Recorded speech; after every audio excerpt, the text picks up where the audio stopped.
अगर सिर्फ 2 रुपए की भी बात करूं मैं, ये 2 रुपया है, ये भी 2 रुपए के धन के बदले छपता है और इस पर लिखा होता है मैं धारक को 2 रुपए अदा करने का वचन देता हूं।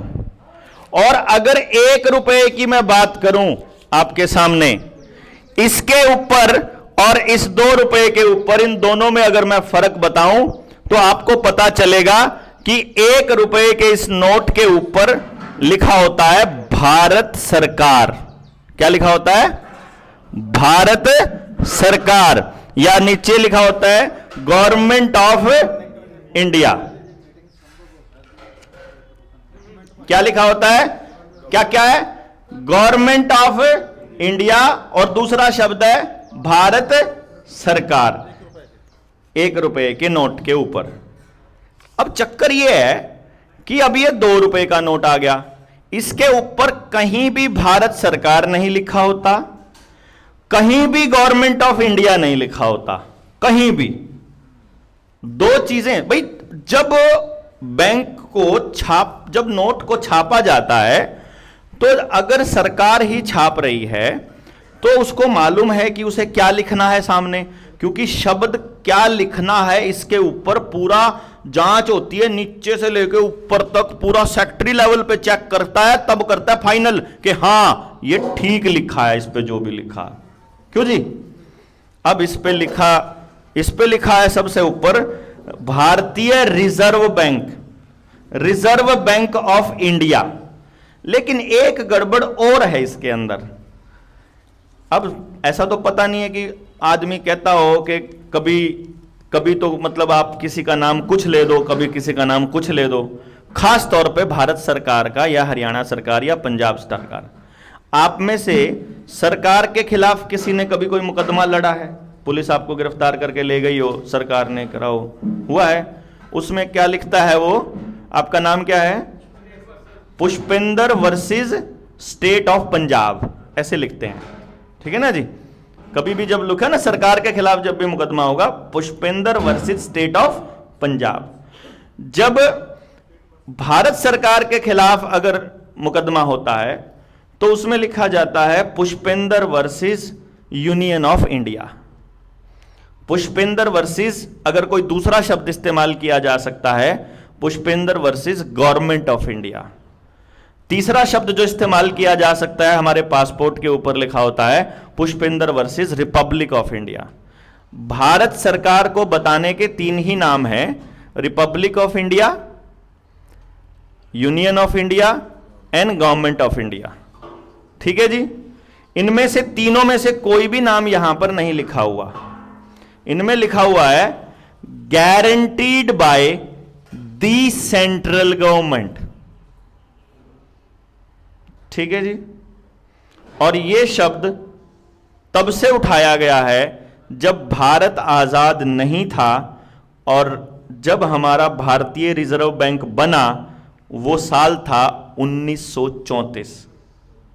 1947 से पहले जब हम गुलाम थे, और ये नोट पर जो गारंटी दी जाती थी दी सेंट्रल गवर्नमेंट की दी जाती थी। ठीक है जी? ब्रिटानिया सरकार गारंटी इसके ऊपर छापने की देती थी। और वो गारंटी क्या थी? उस गारंटी में नीचे लिखा होता था मैं धारक को 2 रुपए अदा करने का वचन देता हूं, या मैं धारक को 10 रुपए अदा करने का वचन देता हूं। लेकिन सिर्फ ये नहीं लिखा होता था, कुछ और लिखा होता था। डॉक्टर साहब इसको पढ़कर बताएंगे इस नोट के ऊपर क्या लिखा है आई प्रॉमिस के बाद। At any officer of issue. No, I promise. I promise to pay the brief bearer one demand the sum of 5 rupees 5 at any office of issue. इसमें 2 चीजें लिखी हैं। ये 5 रुपए का नोट है, किसी ने देखा होगा ये वाला नोट? आप बुजुर्गों ने देखा होगा, आपके पास रहता था ऐसा नोट, पुराने वाला नोट है ये 1968 से पहले का नोट है। ठीक है जी? 10 रुपए का नोट हो, 100 रुपए का नोट हो, उन सब पे यही लिखा होता था आई प्रॉमिस टू पे द बियरर ऑन डिमांड। आपका जो आजकल का नोट है इस पे नहीं लिखा होता, ऑन डिमांड नहीं लिखा होता, ऑन डिमांड काट दिया, on demand the sum of 5 rupees, और नीचे लिखा था at any office of issue, यानी किसी भी बैंक की शाखा में जाने पर। यानी आप जब भी चाहें ये नोट प्रस्तुत करके अपने 5 रुपए ले सकते हो। 5 रुपए, सिक्का कोई शब्द नहीं, सिक्का भी इसी की तरह करेंसी। अभी हमें यही समझना है, अभी आपको क्या समझना है। इन्होंने बोला 5 सिक्के, मैंने कहा नहीं 5 रुपए, इस पे 5 सिक्के कहीं नहीं लिखा हुआ, इस पे 5 रुपए लिखा है, तो आपको 5 रुपए मिलेंगे। ठीक है जी, तो जायज है ना। इसने, गवर्नर ने नीचे साइन करे हुए हैं। गवर्नर कहता है कि मैं धारक को 5 रुपए अदा करने का वचन देता हूं। अब जो सवाल आता है वो ये आता है कि ये 5 रुपए क्या हैं और ये नोट कैसे छपता है। ये 2 ही सवाल है ना जी। ऑन डिमांड तो गया ना इस पे से, ठीक है, अब वो नहीं है। अब 2 चीजें हैं इसमें, 2 ही सवाल आए ना। पहला कि ये 5 रुपए क्या हैं जो आपको मिलेंगे जब आप दोगे, और दूसरा छपता कैसे है। उसके लिए मैंने शुरुआत करी थी जो बात, वो ये थी पैसा नहीं है, ये पैसे का, रुपए का प्रोमिसरी नोट है। हमारे बुजुर्ग हमेशा ये कहते आए, देना 10 का नोट, दे 10 का नोट, दे 100 का नोट, दे 50 का नोट, है ना, ऐसे बोलते ना। 50 रुपए असी अपने बुजुर्ग जो ना 50 रुपए कदे नहीं बोलते, 50 रुपए का नोट ही बोलते हमेशा। तो मतलब शुरू तो लेकर के आज भी अगर आप अपने दादा को किसी को जाके पूछोगे अगर जिंदा हैं, वो कभी उन्होंने रुपया नहीं बोला, उन्होंने बोला 10 का नोट, क्योंकि उनको मालूम था कि ये 10 रुपए नहीं है, ये 10 का नोट है, ये 100 रुपए नहीं है, ये 100 का नोट है। और इसको समझने के लिए आपको समझनी पड़ेगी आड़ती की पर्ची। आड़ती से जब आप पर्ची लेते हो तो आड़ती से को बोला कि मैंने डीजल डलवाना है, मेरे को 500 लीटर डीजल की पर्ची दे दे, तो आड़ती आपको 500 लीटर डीजल की पर्ची देता है या 500 लीटर जितने रुपए का आता है उतने रुपए की पर्ची देता है। ये बताओ, आपको वो डीजल की पर्ची देता है या रुपए की पर्ची देता है जी?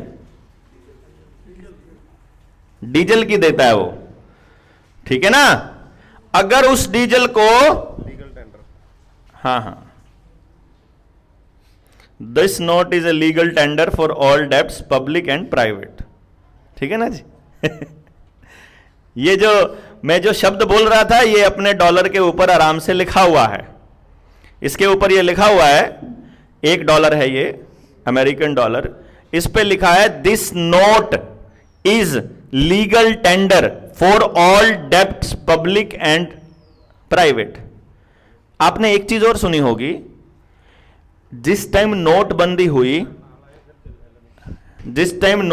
हुई, नोटबंदी के टाइम प्राइम मिनिस्टर ने 8 बजे 8 नवंबर 2016 को शाम को 8 बजे आकर टीवी पे एक लाइन बोली थी जिसको आपने गौर किया हो कि 500 और 1000 रुपए के नोट आज रात 12 बजे के बाद लीगल टेंडर नहीं रहेंगे। यही लाइन जो लीगल टेंडर है ना, ये लाइन उसने बोली थी, सेम शब्द बोला था। तो लीगल टेंडर है ये, मतलब $1 के बराबर का लीगल टेंडर है ये, $1 नहीं है, ये नोट है। इसी तरह से 10 रुपए का लीगल टेंडर है ये, 1000 रुपए का लीगल टेंडर है 1000 का नोट, 500 रुपए का लीगल टेंडर है 500 का नोट। अब वो लीगल टेंडर आपके 500 रुपए के बदले उन्होंने आपको दे रखा है, वो 500 रुपए क्या है ये समझना है अब आपको। किसान ने एक दाना डाला खेत के अंदर, उसने उस एक दाने से 4 दाने बनाए, 40 दाने बनाए, 400 दाने बनाए, 4000 दाने बनाए या 10,000 बनाए। बाजरे का भी हो सकता है ना, क्या पता 1000 दाने निकलाएं कि 2000 निकलाएं, समझ गए ना। एक दाने से जितनी भी सीटियां आई, जितनी भी उसके ऊपर बाल आई, उसके हिसाब से उस पर दाने आए, यानी उसने एक दाने को कई दानों में कन्वर्ट कर लिया। ऐसे ही हमारे जो डंगर हैं वो एक गाय 10 गायें दे दी, उसने आगे गायें दे दी, है ना, कई बच्चियां हो गई। फिर हमारे पास ऐसे ही हमारा और पशुधन है, वो पैदा करता है और पशुधन। बीज हमारा और धन पैदा करता है, या हमारी जमीन है उसमें से सोना निकलता है, या कोयला निकलता है, या उसमें से कोई और चीज निकलती है, धातु कोई भी निकलती है, वो जमीन से निकलती है। यानी कि उत्पादन केवल जमीन से होता है, फैक्ट्री में उत्पादन नहीं होता। फैक्ट्री क्या करती है, फैक्ट्री को लोहा मिलेगा, वो लोहे को पिघला कर किसी और शेप में कन्वर्ट करेगी, लेकिन वो लोहा पैदा नहीं करती है फैक्ट्री। जो भी जमीन से निकलता है, लोहे का ओर अगर निकलता है तो उसको वो मेटलर्जी प्रोसेस के जरिए वो उसको लोहे को शुद्ध जरूर करती है, लेकिन पैदा नहीं करती है। पैदा केवल किसान करता है, या कह लीजिए पैदा केवल जमीन करती है। जो जमीन से जुड़ा हुआ है वही पैदा कर सकता है, और जो पैदा कर सकता है या जो पैदा हुआ है वही धन है। आपको और बताने की जरूरत तो नहीं ना, जो भी चीज पैदा हुई है वो धन है। मिट्टी निकाली हमने जमीन से, उसकी ईंट बनाई, ईंट बना के मकान पे लगाई, वो धन है। उसके बाद हमने खाना खाया, कहां से खाया जी, खाना कहां से खाते हैं हम, चुप कराइए ना, खाना कहां से खाया हमने, पेड़ से ना, प्लांट से, पौधे से हमने खाना खाया। पौधे ने कहां से बनाया खाना, सूरज से और जमीन से, है ना जी।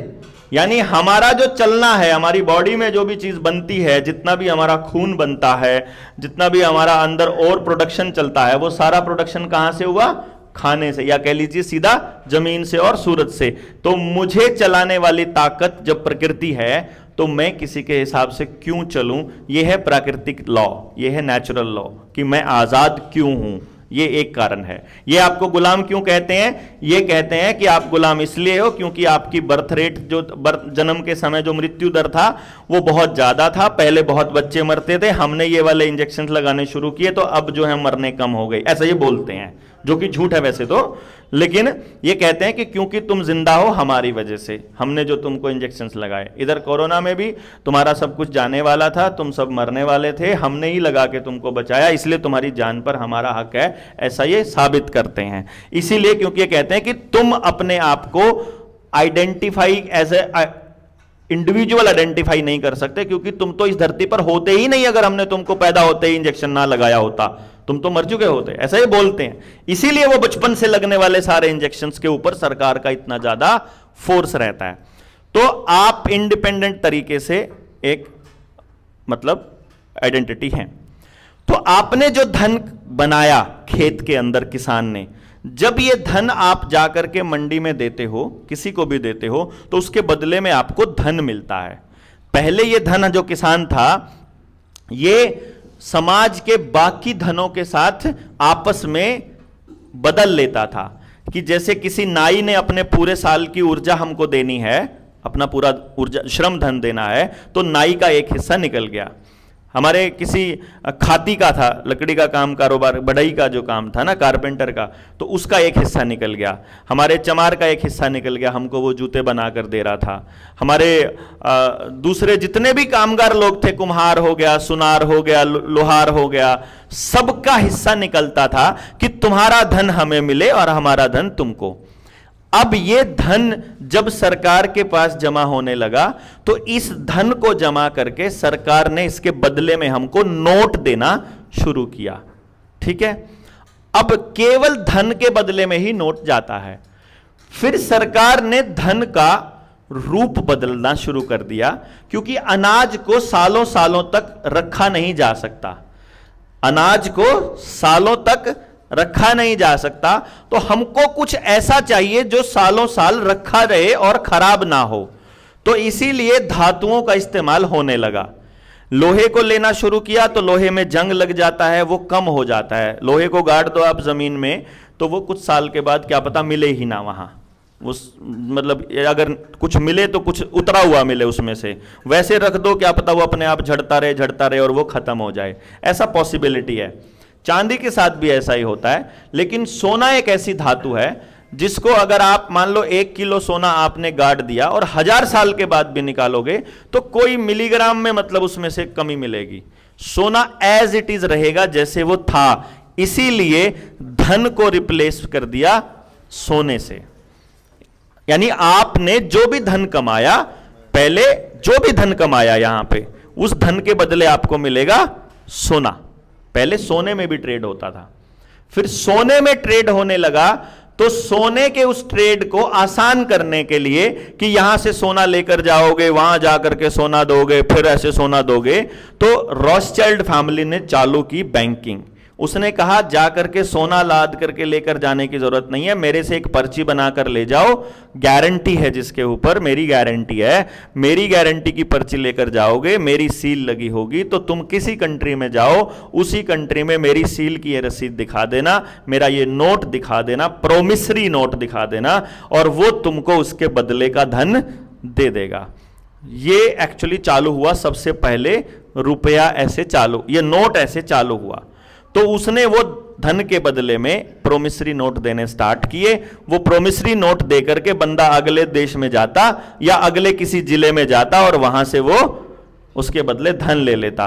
बाद में उसने धन भी लेना शुरू नहीं किया, बाद में उसने धन को भी ऐसे बोला, इनको भी पता चल गया ये प्रोमिसरी नोट है, इनको भी पता चल गया, इनको भी सबको पता चल गया ये सारे प्रोमिसरी नोट है, इसके बदले में धन मिल जाएगा, कोई दिक्कत नहीं है। तो अब मैंने इनको 1000 रुपए के धन देना है, तो मैं दुकान से लाके 1000 रुपए का धन दूं, फिर अपना उसमें से कमीशन थोड़ा मोटा कटवाऊं, इससे बेटर क्या है इन्हीं को पकड़ा दूं सीधा 1000 रुपए का नोट कि तुम जा करके ले लेना। ये बोलेंगे मैं भी क्या जा करके ला के दूंगा, तुम भी इसी में ले लेना, तुम इसी में ले लेना, तुम इसी में ले लेना, और सब हम लोग आपस में एक दूसरे को ये नोट में ही लेन देन करने लग गए, जिसको असली धन के बराबर हमने माना हुआ है।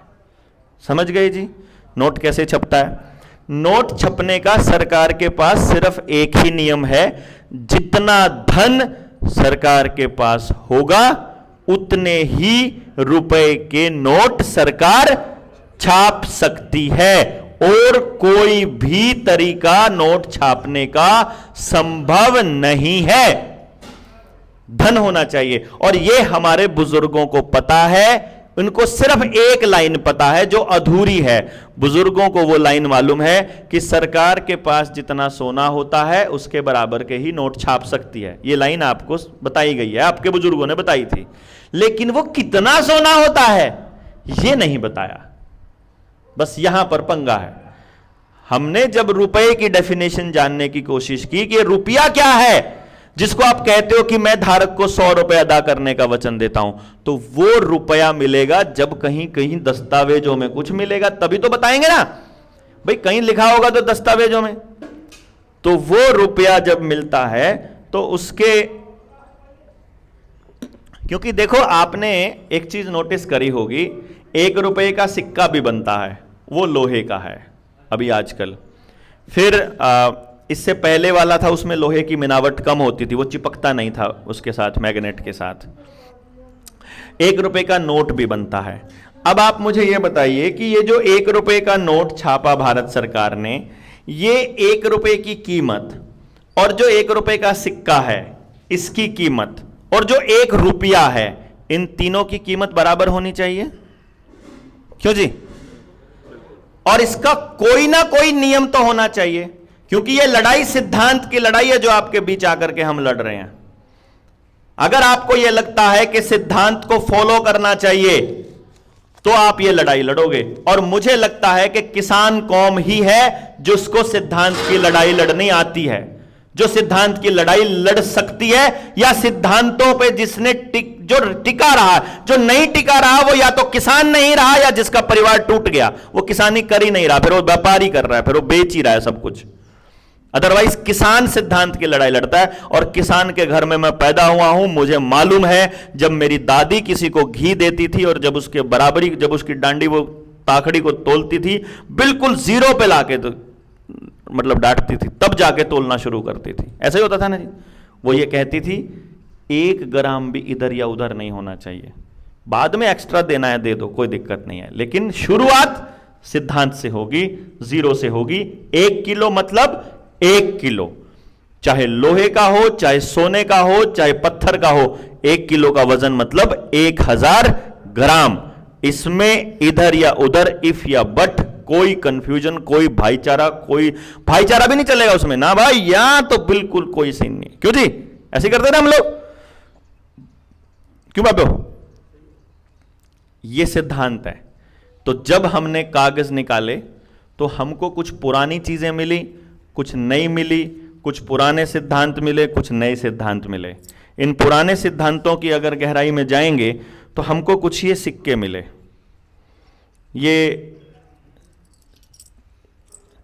ये है 1 रुपी इंडिया 1944, 1944 का। ये है 1 रुपी इंडिया 1877, ये 1877 का। जो ये 1877 का है इसमें 100% शुद्ध चांदी है। जो ये 1944 का है इसमें 50% शुद्ध चांदी है। फिर उसके बाद ये आता है 1 रुपया हमारा इसका लोहे का, ठीक है जी। और फिर आता है ये 1 रुपया कागज का। समझ गए बात आप? ये 4 रुपए मैंने डॉक्टर साहब को दिए। अब मैं इन 4 रुपयों को लेकर, ये हम प्रैक्टिकली कर चुके हैं जो हम बता रहे हैं, हम हवा में नहीं बोल रहे हैं साहब। और आपको भी जी करे तो आप भी चले जाना बैंक में, आपको भी मालूम पड़ जाएगा आपकी कमाई और आपकी लुटाई का, सारी लुटाई कैसे होती है और कमाई को कैसे पानी में बदल रहे हैं। आपने बात नहीं करनी, सिर्फ देखना है, आसपास वाले डिस्टर्ब होते हैं। ये 4 रुपए मैंने आपको दिए, इनको दिए। अब इन 4 रुपयों की खासियत क्या है? इनको आप लेके जाओ बैंक में, बाद में देखना, इनको आप लेके जाओ बैंक में, तो बैंक इनको लेता है 4 रुपए में। पता है आपको यह बात? ये जो चांदी का रुपया है इसे आप बैंक में लेकर जाओगे तो उसे 1 रुपए में काउंट करता है, क्योंकि इस पर लिखा है ये 1 रुपया है, ठीक है। अब हम इसको लेके जाते हैं बाजार में, इसमें धारक की बात नहीं लिखी, यू रुपया है, ये रुपया ही है, ये भी रुपया ही है, ये भी रुपया, इसमें भी नहीं लिखी होती, क्योंकि ये भारत सरकार छापती है। 1 रुपया भारत सरकार छापती है और 1 रुपए से अलावा जितने नोट होते हैं वो रिजर्व बैंक छापता है। दोनों में फर्क है, ठीक है। तो भारत सरकार जो छापती है वो हमारा करेंसी, ये हमारा करेंसी नोट माना जाएगा, ये करेंसी नोट है और वो करेंसी है। और जो ये हैं ये बैंक नोट माने जाएंगे, ये करेंसी नोट नहीं है, ये बैंक नोट है, ये बैंक ने जारी किए हैं और बैंक रिजर्व बैंक के अंडर आते हैं। और रिजर्व बैंक मतलब वो अभी पता लगेगा रिजर्व बैंक मतलब प्राइवेट कंपनी, वो रॉथस्चाइल्ड की कंपनी है बेसिकली, है, भारत सरकार छापती है।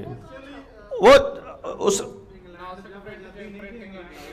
जहां से भी छपती है भारत सरकार के ही अधिकार में है।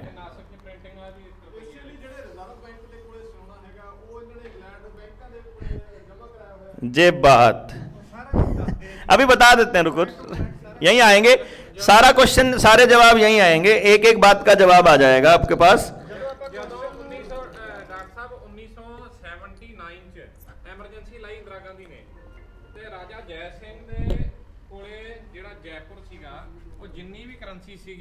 ਉਹ ਸਾਰੀ ਸੋਨੇ ਦੀ ਤੇ ਚਾਂਦੀ ਦੀ ਸੀ, ਉਹ ਸਾਰੀ ਇਹਨਾਂ ਨੇ ਬਾਹਰ ਭੇਜੀ ਸੀ। ਉਦੋਂ ਜੈਪੁਰ ਤੋਂ ਲੈ ਕੇ ਦਿੱਲੀ 에ਅਰਪੋਰਟ ਤੱਕ ਬੰਦ ਕਰਕੇ ਪੂਰੀ ਐਮਰਜੈਂਸੀ ਲਾ ਕੇ ਉਹ ਬਾਈ 에ਅਰ ਲਿਫਟ ਕੀਤੀ ਸੀ ਇਥੋਂ। आपको मालूम पड़े जितनी भी इमरजेंसियां लगती हैं, ਜਦੋਂ ਆਪਾਂ ਕੁਐਸਚਨ ਪੁੱਟ ਕਰਦੇ ਆ ਗੱਡੀ ट्रैक तो ले जाती, हाँ, ये भी ये तो डॉक्टर साहब वाला पॉइंट ठीक था, इसमें तो मेरे आपको बीच में बता दूंगा क्योंकि बाद में क्या आपका ध्यान ना रहे। रुको रुको रुको, इमरजेंसी जब भी लगेगी केवल आपका असली धन बाहर ले जाने के लिए ही लगेगी, ये याद रखना।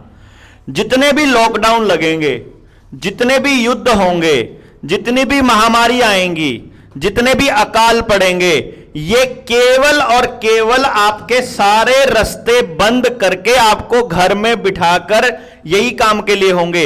जिस टाइम पर आप घरों में बैठे थे सेंट्रल विस्टा उतनी ही स्पीड से बन रहा था।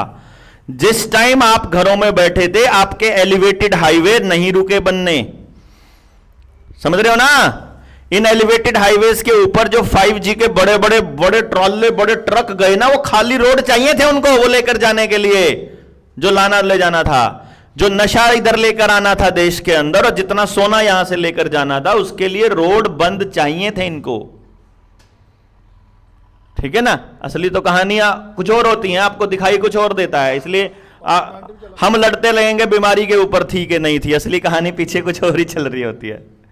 ठीक है ना। जैसे नशे का तस्कर होता है, वो नशे की तस्करी जब करता है तो पुलिस के साथ वो सेटिंग करता है, पुलिस के साथ सेटिंग करता है, फिर दो भाइयों से सेटिंग करता है, फिर वो इनको बोलता है कि ले तू ये पकड़, 50 ग्राम चरस इसको पकड़ा दी, और इसको बोल दिया तुझे उस नाके पर भागना है, वो नाका तोड़ना है जहां पुलिस चेकिंग कर रही है। तो ये दो जने नाका तोड़ के भागेंगे, पुलिस सारी की सारी नाके वाली इनके पीछे भागेगी, फिर इनकी गाड़ी चेक होगी, इनके पास 50 ग्राम चरस मिलेगी, फिर पीछे से 500 किलो चरस ट्रक में रद के आराम से नाका क्रॉस करके जाएगी, क्योंकि सारी पुलिस तो इनके पीछे है। फिर वो 50 ग्राम की ड्रग्स का इनके साथ खुंदक होगी तो अगले दिन अखबार में छप जाएगी, नहीं खुंदक होगी तो थानेदार को उसकी दिहाड़ी मिल जाएगी, ये अपना चलो घर भागो। ठीक है जी, समझ गई। ऐसे होती है तस्करियां। ये जो दिख रहा होता है, जो अखबार में छप रहा होता है, वो केवल आपको बकाने के लिए होता है, असली कहानी उसके पीछे कुछ और ही होती है, ये ध्यान रखना।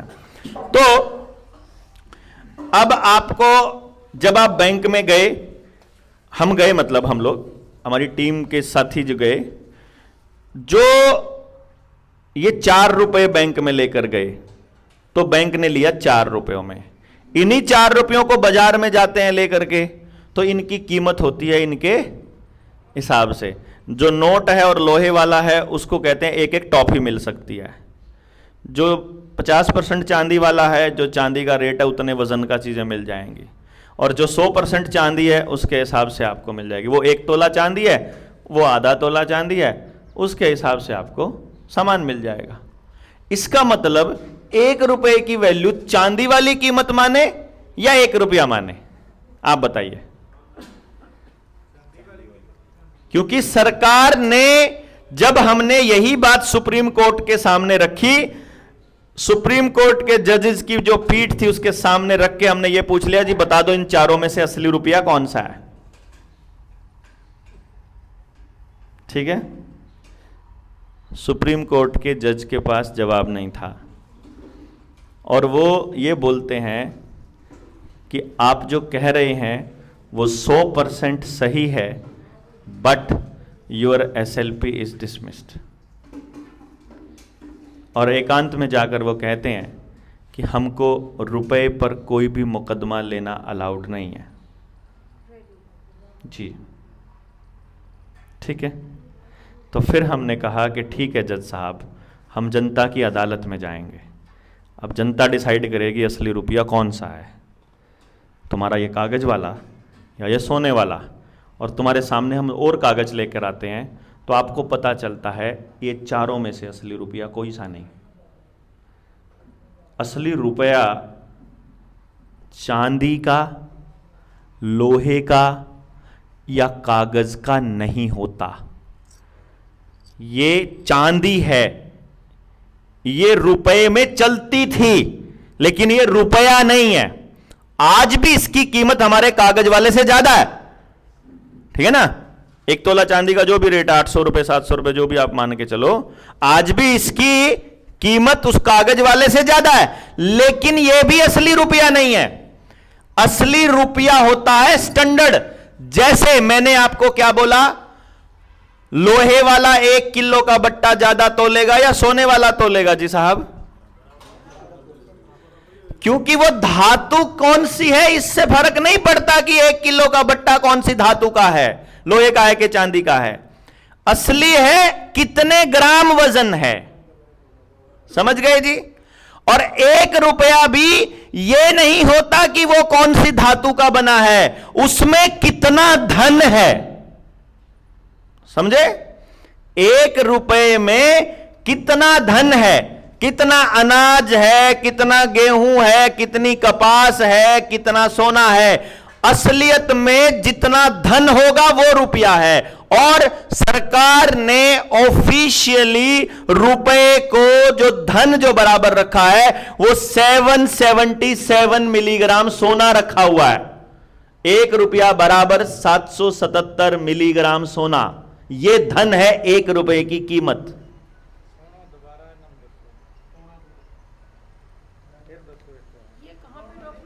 समझे कि नहीं समझे जी? हाँ जी, आपको बात समझ में आई मैं क्या बोल रहा हूं? रुपया धातु नहीं होती, रुपया स्टैंडर्ड होता है, मानक होता है। मानक के साथ कोई छेड़खानी नहीं कर सकता। सबसे पहले 15वीं शताब्दी में शेरशाह सूरी ने रिटर्न डॉक्यूमेंट लिखा, 1 रुपए को 1 तोला चांदी और 10 रुपए का 1 तोला सोना। हां जी, सुनिए अब आप गौर से सुनिए, ये चांदी क्यों है और वो सोना क्यों है, क्योंकि बहुत कंफ्यूजन आने वाली है अभी थोड़ी देर में। वो कंफ्यूजन से निकलना बड़ा जरूरी है, ठीक है ना जी? ये जो चांदी का सिक्का है जो 1877 वाला है, इसको अंग्रेजों ने एज इट इज, क्योंकि ये विक्टोरिया का सिक्का है, ये तब था जब अंग्रेजों ने ही रुपए का मानक बना लिया। और जो शेरशाह सूरी ने लिखा था उसने अंग्रेजों ने एज इट इज उठा करके उसी को कानून बना दिया, क्योंकि उस टाइम तक हमारे देश के लोग रुपए को समझते थे, स्टैंडर्ड को मानते थे, और रुपए के साथ कोई छेड़खानी नहीं होगी इस बात के ऊपर लड़ते थे। तो रुपए पर अंग्रेजों की भी औकात नहीं थी कि कोई छेड़खानी कर पाए, क्योंकि रुपया स्टैंडर्ड था, मानक था। मानक के साथ अपने देश ने कभी सिद्धांत में हमने कभी भी समझौता नहीं किया था। और उनको यह मालूम था कि इस देश को बर्बाद करना है तो सिद्धांत तोड़ दो, बाप और बेटे का सिद्धांत तोड़ दो, मां और बाप का सिद्धांत तोड़ दो, पति और पत्नी का सिद्धांत तोड़ दो, बहन भाई का सिद्धांत तोड़ दो, जमीन और खेत का सिद्धांत तोड़ दो, आपका सूरज चांद का सिद्धांत तोड़ दो, उठने बैठने का सिद्धांत तोड़ दो, शरीर का सिद्धांत तोड़ दो, खान पान का सिद्धांत तोड़ दो, सब टूट जाएगा। क्योंकि सारी दुनिया में सब देशों की बर्बादी का एक ही कारण है, सिद्धांत का टूटना। और यह देश अगर आज तक टिका हुआ है, अगर यह आज तक काबू नहीं आए, तो उसका कारण था सिद्धांत, सिद्धांत और सिद्धांत। इसलिए सिद्धांत को तोड़ना शुरू किया उन लोगों ने। लेकिन शुरुआत में पहले आपको यकीन दिलाना जरूरी है कि आप जो कह रहे हो वही सही है। इसलिए उन्होंने पहले 1 रुपया रखा चांदी का, 1 तोला चांदी। 1 तोला चांदी 10 ग्राम नहीं होता है, 1 तोला होता है 11 ग्राम 664 मिलीग्राम। इतनी चांदी 1 रुपए में, और 10 रुपए में 1 तोला सोना। ठीक है जी? 1 रुपए में 1 तोला चांदी और 10 रुपए में 1 तोला सोना। क्योंकि उस टाइम पर सोने और चांदी की कीमत में फर्क ही 1 और 10 का था। यह आपको समझना होगा, क्योंकि कीमत ही इतनी थी। तो इसीलिए 10 रुपए, चाहे तो आप 10 चांदी के सिक्के ले लो। नहीं है जी, ज्यादा है जी आज। हाँ, आज बहुत ज्यादा है।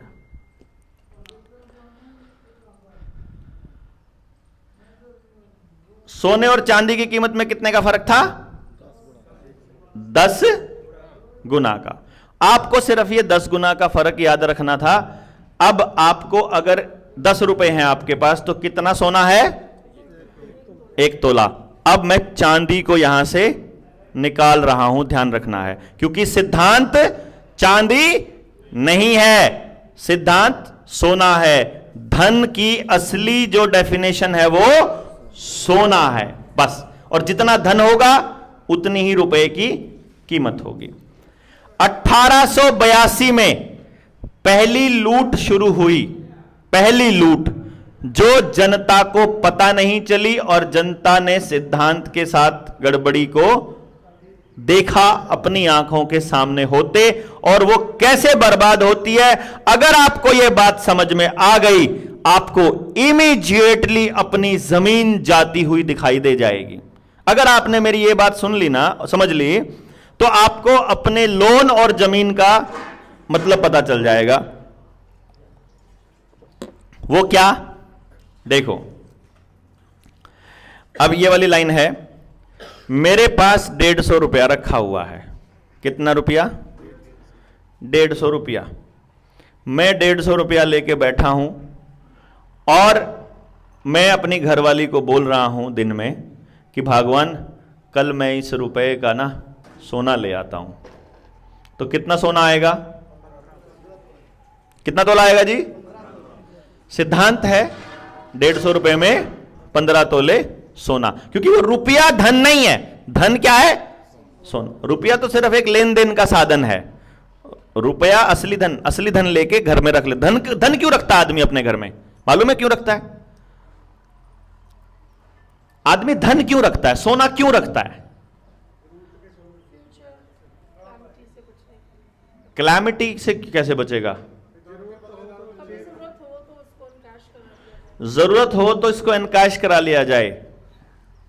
इसको मैं अगर ऐसे मानूं, अगर आपने श्रीलंका के हालात देखे हों, श्रीलंका में अभी भूखमरी आई। भूखमरी में यह हालत हो गई कि एक दूध का पैकेट 1100 रुपये 600 रुपये का मिलने लगा। 1200 रुपये लीटर के हिसाब से दूध आने लगा, और ब्रेड भी 500 600 रुपये का पैकेट आने लगा। 1000 का भी दिया। और जिनके पास पैसे नहीं थे उन औरतों ने अपने कान की बाली दे दी कि मेरे बच्चे को एक टाइम का खाना मिल जाए। मतलब वो एक टाइम के खाने में ही, और मतलब यहाँ तक कि अपनी इज्जत भी दी औरतों ने कि मेरे शरीर के साथ तुम कुछ भी कर लो, मेरे बच्चे को खाना दे दो। ये हालत हो गई श्रीलंका में। अब वो बाली चली गई, लेकिन वो सिर्फ एक ब्रेड के पैकेट में चली गई बाली। ऐसा कैसे? महंगाई ज्यादा। अच्छा चलो, मैं महंगाई वाले मैंने जान के पूछा था ताकि ऐसा शब्द निकल के आए कुछ जो मैं आगे बताऊं। महंगाई, एनीबडी हु कैन टेल महंगाई किसको कहते हैं? डिमांड एंड सप्लाई में महंगाई वर्ड को पकड़ना है, महंगा वो नहीं देखना। इकोनॉमिक्स की डेफिनेशन नहीं चाहिए। आप के यहाँ डैम है, कभी गए होगे, नदी भी होगी अपने आसपास। नदी में जब पुल होता है उसके वहां पर एक वो लगा होता है, एक निशान लगे होते हैं, इतने फीट 1 फीट पे आगे ना लाल निशान भी होता है। वो लाल निशान होता है कि ये खतरे की निशान है, इससे ऊपर खतरा माना जाए। तो महंगाई का निशान बताओ, इससे ऊपर महंगाई मानी जाएगी।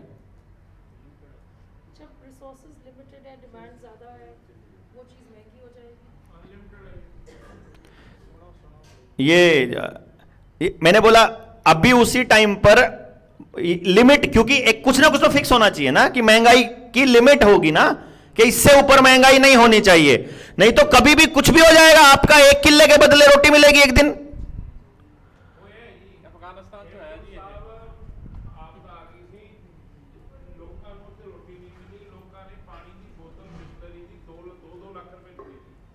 दो लाख रुपए में पानी की बोतल, ठीक है ना।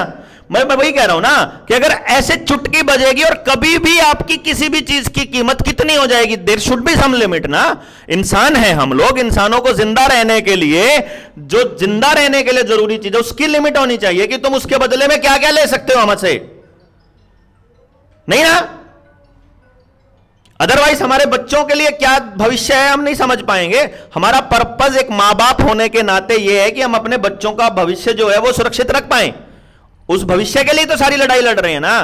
तो नियम कायदा यह कहता है कि हमारे पास महंगाई की कोई लिमिट नहीं है फिलहाल के टाइम पर। इस टाइम पर कोई लिमिट या कोई अपर लिमिट नहीं कि यहां पर महंगाई हम मानी जाएगी।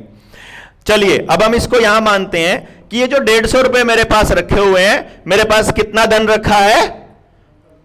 15 तोले सोना। उसी दिन जब मैं अपनी घरवाली से बात कर रहा हूं कि भगवान कल हम इसको सोने में बदल लेंगे, धन में बदल देंगे इन रुपयों को, उसी दिन सरकार एक नोटिफिकेशन जारी करती है कि सरकार ने निर्णय लिया है कल से एक मोहर 10 रुपए की नहीं होगी बल्कि 15 रुपए की होगी। ठीक है जी, एक मोहर 15 की, रुपया वही है, रुपए को कुछ नहीं हुआ। ठीक है जी, रुपया नहीं छेड़ा, रुपया चांदी का ही है, उसको कोई फर्क नहीं पड़ा, लेकिन मोहर 15 रुपए की होगी। तो अभी सुबह उठ के जब मैं जाऊंगा बाजार में या बैंक में, तो मैं उस 150 रुपए में कितना धन खरीद के ला सकता हूं जी? एक ऑर्डर और पूरे देश का 1/3 सोना गायब।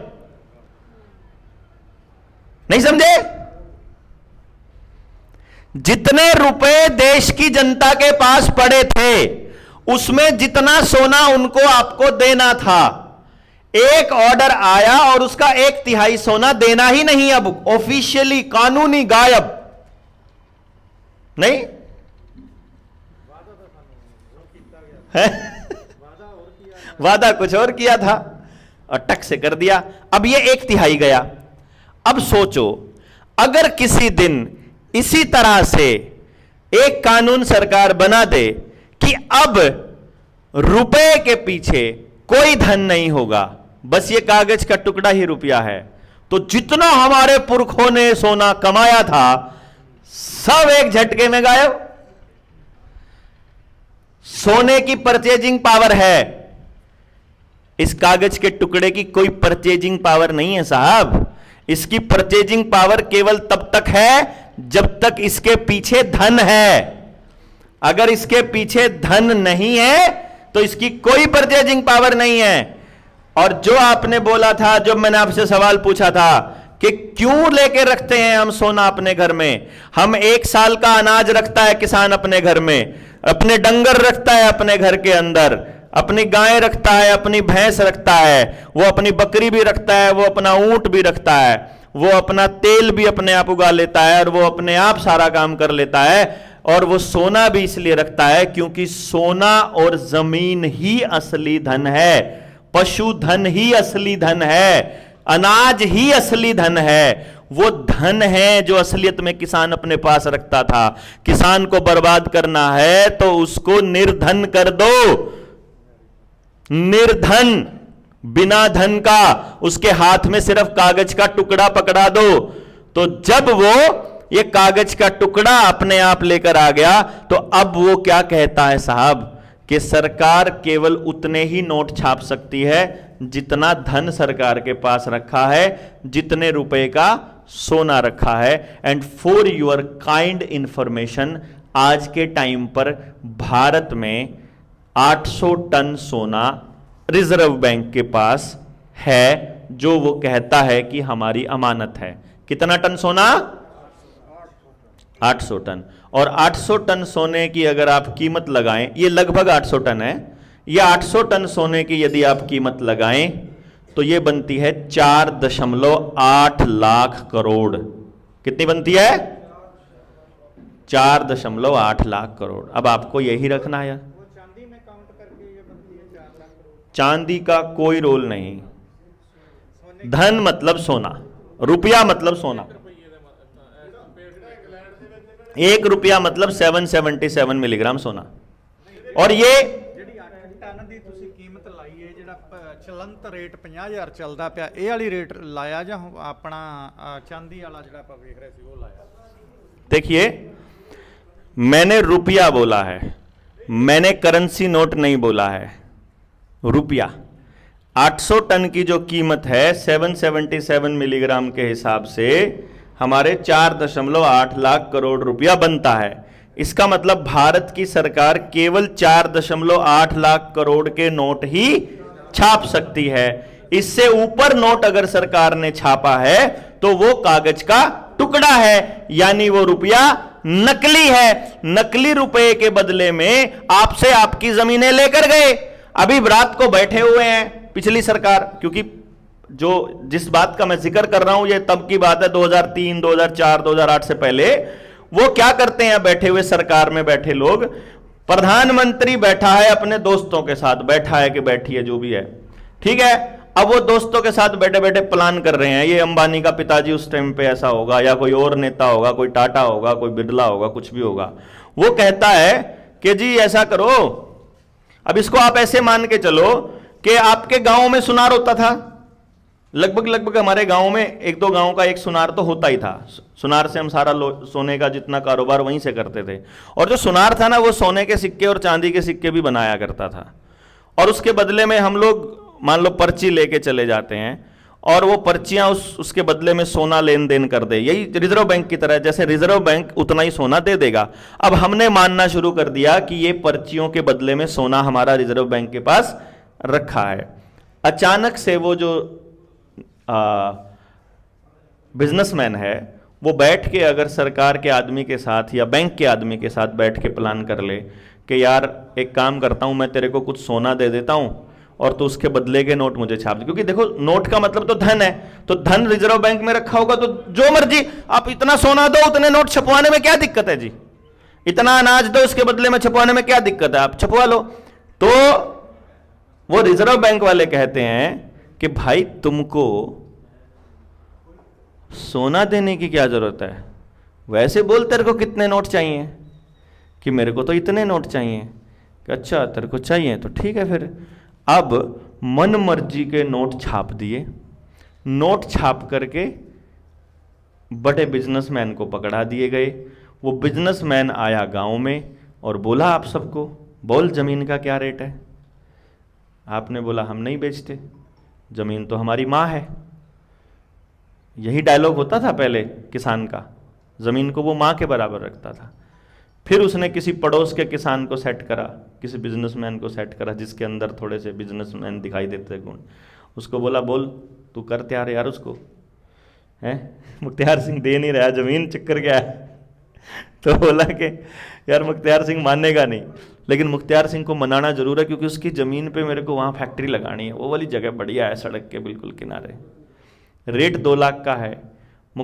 तू एक काम कर, तू 5 लाख का रेट ले, मेरे को इसके 50 किले चाहिए और पैसा एडवांस ले, कल सुबह ले जियो। अब इसको 5 लाख के हिसाब से देखा इसने और बोला तू जितने मर्जी की ले लियो मुख्तार से, तेरी मर्जी। अब ये जाके उनको तैयार करेगा, 3 लाख का ले ले और 3.5 में भी करवा दूंगा सेटिंग, 3.25 में भी करा दूंगा। 4 लाख का किला तो देख, 4 लाख का ले, पड़ोस में ही ले लियो, 50 किले के 100 किले आ जाएंगे, आधे रेट डबल रेट में मिलता हो तो है जी, क्योंकि वहां आसपास रेट जमीन का 2 लाख है मान लो, और वो आपको 4 लाख के सबसे पैसे दे रहा है, तो आप तो उस पैसे को धन मान रहे हो ना, ठीक है।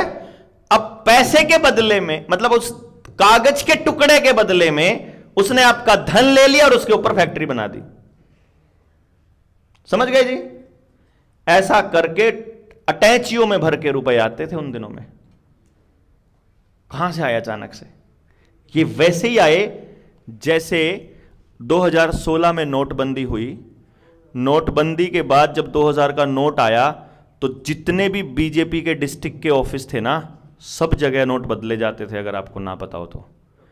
एक लॉट गया बैंकों में, एक लॉट गया बीजेपी के दफ्तरों में। इस देश में 2016 में रिजर्व बैंक के कागज उठा के देखो भाई जी 2016 में रिजर्व बैंक के पेपर उठाओ, रिजर्व बैंक की स्टेटमेंट उठाओ, उस स्टेटमेंट में लिखा हुआ है 16 लाख करोड़ रुपए की करेंसी है इस देश में। होनी चाहिए थी कितनी?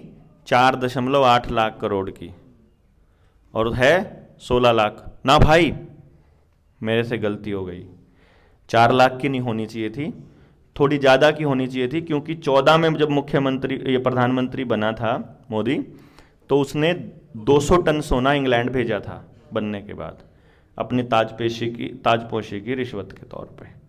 ये यही था, और उसमें लिखा हुआ था बाकायदा। सरकार ने ऑफिशियल स्टेटमेंट जारी करी थी।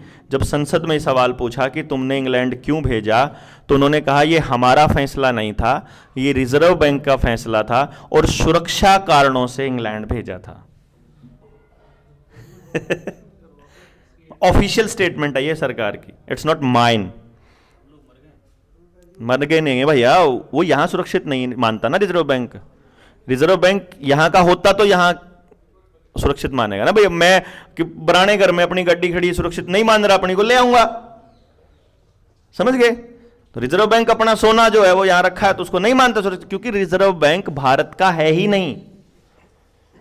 1934 में रिजर्व बैंक का एक्ट बना तो उसके जो शेयर होल्डर्स हैं उनकी लिस्ट है हमारे पास, और आरबीआई के सिग्नेचर करी हुई सर्टिफाइड कॉपीज हैं।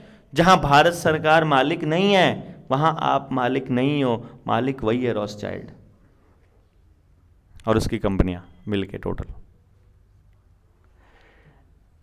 और नोट कौन छापता है, आप इसका आरबीआई, ये मेरे पास पड़ा था कल, वो कागज पड़ा था वहां जिसका था आप देना, उसमें लिखा हुआ है कि नोट छापने का निर्णय आरबीआई का केंद्रीय बोर्ड लेता है। जैसे प्रधानमंत्री की सलाह पर राष्ट्रपति कोई भी कानून बनाता है, वैसे ही उस बिजनेस वो जो केंद्रीय बोर्ड है उसकी सलाह पर केंद्रीय जो भारतीय रिजर्व बैंक पैसे छापने का वो देता है। और केंद्रीय बोर्ड में कौन है मालूम है? Narayana Murthy, Ratan Tata and so on. Officially इस देश के अंदर नोट कितने छपेंगे ये कानून तय नहीं कर रहा, ये देश का कानून तय नहीं कर रहा, ये सिद्धांत भी तय नहीं कर रहा, ये अपने आप बैठे लोग तय कर रहे हैं। उनको आपकी जितनी जमीन चाहिए उतने नोट छाप लेंगे। अभी आपका 40 लाख का किला मिल रहा है, 1 करोड़ का कर देंगे वो, आप 1 करोड़ के कागज हमें बेच दोगे। इनको कितने कागज चाहिए बताओ तो, आप मुंह खोलो कितने का चाहिए आपको, रेट बोलो, आप रातों रात बढ़ा दें उतना ही। रात अगले दिन उठोगे, आप 1 करोड़ का बेचना चाहते हो, 1.5 करोड़ का बेचना चाहते हो, इट्स अप टू यू, आप कीमत बोलिए, क्योंकि उनके पास कोई सिद्धांत नहीं है। आपने अचानक से देखा नहीं, अचानक से आपको क्या लगता है कि ये जो लॉकडाउन लगा था इसमें आपका बिजनेस ठप हुआ है? लॉकडाउन में बिजनेस ठप नहीं हुआ साहब आपका। लॉकडाउन के बाद तो हम कोई बात नहीं, इतना तो हम बचा के रखते होते थे, उससे कुछ नहीं हुआ। असलियत में जो 16 लाख करोड़ के नोट थे वो अचानक 34 लाख करोड़ हो गए। जाली करेंसी इतनी सर्कुलेट हो गई भारत के अंदर कि हमारी जो परचेजिंग पावर थी अचानक आधी हो गई, अचानक आधी। तो जिसका कर्जा इस लॉकडाउन से पहले अगर कोई 20 लाख रुपए देने थे बैंकों के, वो तब से लेके आज तक किस्तें भर भी रहा हो तो भी आज 20 लाख ही देना है उसको। नहीं बता दो कोई ऐसा है जिसका कम हुआ हो आज तक, 4 साल में 1 रुपया भी कम नहीं हुआ। आपके रुपए की परचेजिंग वैल्यू ठा गई नीचे। वो परचेजिंग वैल्यू ऐसे खत्म होती है क्योंकि वो नकली नोट हैं। और हमने ये 8 महीने से हमने बैंकों के नाक में दम कर रखा है। हम उनसे सवाल पूछते हैं कि तुमने हमको नकली नोट दिए कि असली नोट दिए, पहले बता तो दो। और आप कमाल की बात पता क्या है, 8 महीने में बैंक हमको यह लिखकर नहीं दे पाया कि हमने तुमको असली नोट दिए। देखो कमाल की बात। जबानी जब हमारे को बैंक मैनेजर बुलाते हैं, जब जोनल मैनेजर बुलाते हैं, जब जनरल मैनेजर बुलाता है बैंक का, तो वो हमको कहता है कि डॉक्टर साहब आप क्यों ये कर रहे हो? मैंने कहा मुझे बताओ तो सही, तुम ये फ्रॉड कर रहे हो कि नहीं कर रहे हो हमारे साथ? तो वो बोलता है, मैं कहा तुमने सिर्फ हमारे खाते में डिजिट ट्रांसफर करे और तुमने बोला तुमने हमको धन दे दिया। तुम तो कितने मर्जी डिजिट ट्रांसफर कर लोगे, कितना रेट है तुम्हारा? वो हमको पूछते हैं कि ना ये पैसे जो आप मार रहे हो ना लोगों के, ये पैसे हमारे ही किसी के हैं। मैंने कहा अच्छा, हमको बेवकूफ समझा है? हमको मालूम नहीं है बैंक में लोन देने का तुम्हारा बिजनेस वो क्या है, प्रोसीजर क्या है? अगर बैंक के पास 100 रुपए होते हैं तो वो 1000 रुपए, अगर बैंक के पास 100 करोड़ हैं तो 1000 करोड़ का लोन देता है बैंक। है ही नहीं वो रुपए जब बाजार मार्केट के अंदर। मैं जो आपको जो शुरू में मैंने आपसे एक बात पूछी थी, मैंने आप सबको 100 करोड़ दिया और मैंने लेना 110 करोड़ है। वो 10 करोड़ कहां से लाओगे? वो आएंगे नहीं साहब। तो आप क्या करोगे? आप जब अभी क्या करते हो, लिमिट जब देनी होती है, लिमिट के पैसे हैं नहीं तो क्या करोगे? रिश्तेदार को फोन करोगे, यार भेजी यार 3-4 लाख रुपए में बैंक जमा कराना, महीने बच्चे दिन दे दूंगा, ब्याज भर देंगे। ठीक है, उधर ब्याज भरा, फिर इधरों मालक दे पैसे उल्टे देने, ऐसे ही करते हो ना जी, निकलवा के वापस निकलवा के दे, आपके पास पैसा है नहीं, आपको लेना पड़ता है।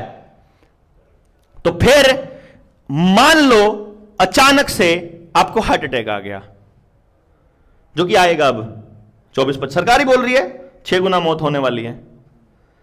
देखो मैं तो नहीं कह रहा ना जी, सरकार ने अखबार में छापा कि 6 गुना मौत होने वाली है पहले वाली बीमारी से। अचानक बाप को हार्ट अटैक आ गया, बेटे ने समाज में कहीं जगह बनाई नहीं, उसको कोई पैसे दे नहीं रहा, अब क्या करोगा? जमीन जाएगी कि नहीं जाएगी? क्यों जी? क्योंकि ये व्यवहार अभी तक तो हमारा लेन देन का हमारा ही चल रहा है, कैश वाला। अगली पीढ़ी तो मोबाइल से ही करती है ट्रांजैक्शन। मानते होगे जी? मैं आपको बता देता हूं कि जो 100 करोड़ के 110 करोड़ आपने देने थे ना, मैं तो सिर्फ 10 ही करोड़ की बात बता रहा हूं फिलहाल। आपके पास पैसा नहीं होगा तो इनसे ले लोगे, फिर जब आपकी जमा कराने की बारी आएगी आप इनसे ले लोगे, फिर इनकी बारी आएगी तो जमा करा के ले लेंगे। ऐसे करते करते हम आखिरी वाला जो बंदा होगा ना, जिसके पास बचा ही नहीं, क्योंकि 100 करोड़ पूरे हो गए, बैंक के जमा हो गए, अब भाई जितना था मार्केट में पैसा सारा जमा हो गया, अब वो जो आखिर में जिनकी पड़ी है जमीन वो 10 करोड़, क्योंकि वो कागज, भाई साहब बैंक ऐसे थोड़ी पैसे देगा 100 करोड़, वो सिग्नेचर करा रखे हैं सारे, जमीन पे, मकान पे, दुकान पे, ट्रैक्टर पे, डंगर पे, आपके कागजों पे, आधार कार्ड पे, किसी ना किसी चीज पे साइन करा रखे हैं आपके। तो जो आखिरी वाले 10 करोड़ हैं वो या तो आप लठ उठा लो कि तू गांव में घुस के दिखा, या फिर वो बोलेंगे तू खाली कर, मकान के ताला लगा।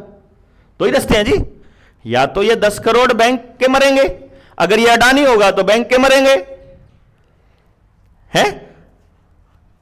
क्योंकि अडानी को ये पूरी प्रोसेस पता है। अगर सरकार उसके माफ नहीं करेगी 1 लाख करोड़, 50,000 करोड़, तो अडानी कल ही मीडिया में आके सारी दुनिया को बता देगा कि ये ऐसे छाप रहे हैं। इसलिए इनके माफ करना मजबूरी होते हैं, याराना नहीं है किसी का किसी के साथ राजनीति में।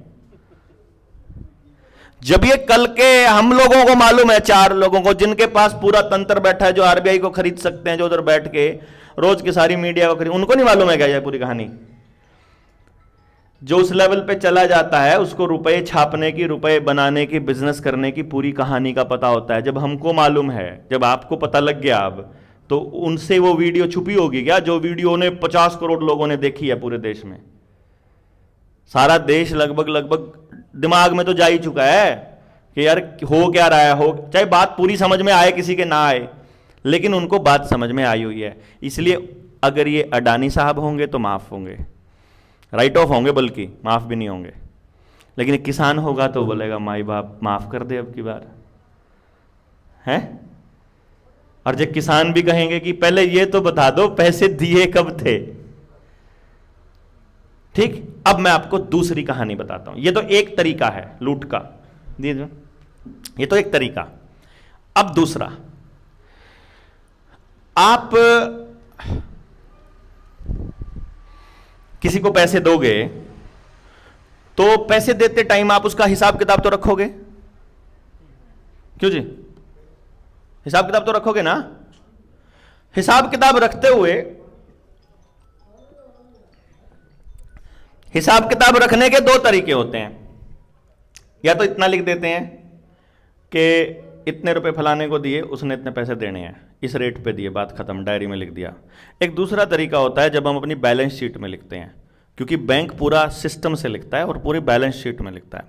वो बैलेंस शीट में ऐसे लिखता है कि बैंक के पास 100 रुपए हैं, देवेंद्र के पास 0 रुपया है, बैंक ने 100 में से 40 रुपया देवेंद्र को देना है, तो वो नीचे लिखेगा 40 और इधर मेरे को 40, तो मेरे पास 0 हो गया और बैंक के पास कितना रह गया? कितना रह गया जी? देखो, बैंक के पास 100 रुपया था, मेरे पास कुछ नहीं था, बैंक ने 40 रुपया मुझे देना है, तो वो 100 के नीचे 40 लिखेगा, इधर मेरे 0 के नीचे 40 लिखेगा, तो मेरे पास हो गए 40 जब उसने मुझे दे दिया। तो उधर बैंक के पास कितना रहना चाहिए? बैंक लिखता है 140। यही तो खेल है भाई साहब, बैलेंस शीट है हमारे पास बैंक की। वो जितना पैसा आपको देता है उतने की प्रॉपर्टी का तो मालिक मान के बैठा कि ये तो आ गई उतना धन तो अपना हो गया।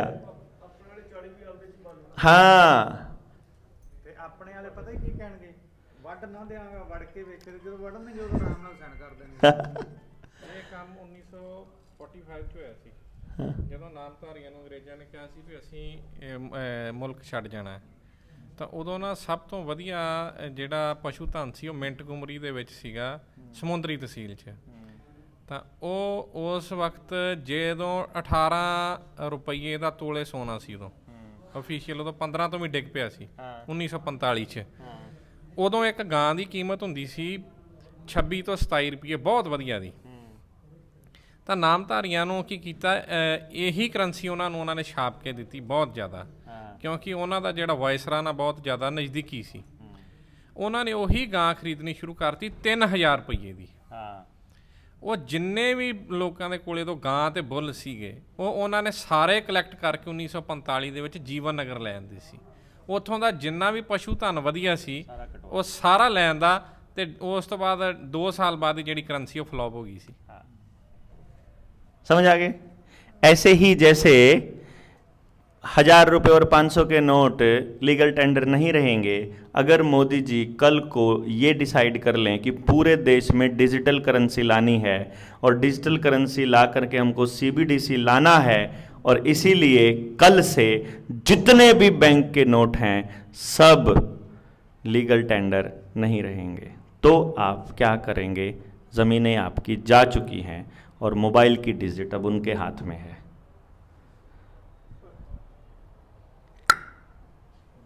जमीन आपकी सबकी जा चुकी है साहब, गांव वाली भी और पर्सनल भी, मकान की भी, ट्रैक्टर भी, कार भी, मोटरसाइकिल भी, और जो क्रेडिट कार्ड पे खर्चे करते हैं उनके कच्चे भी लोन पे हैं।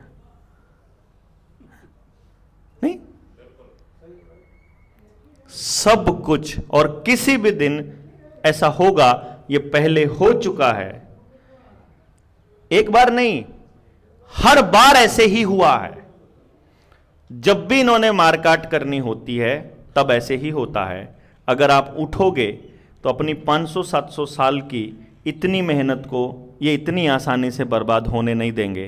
फिर आपको चाहे आतंकवादी साबित करना हो, हमको उग्रवादी साबित करना हो, जैसे नेताजी सुभाष चंद्र बोस को युद्ध अपराधी घोषित कर दिया और भगत सिंह आज भी आतंकवादी है कागजों में, वैसे ही हम सबको आतंकवादी बनने के लिए तैयार रहना पड़ेगा अगर अगली पीढ़ियों को बचाना है तो।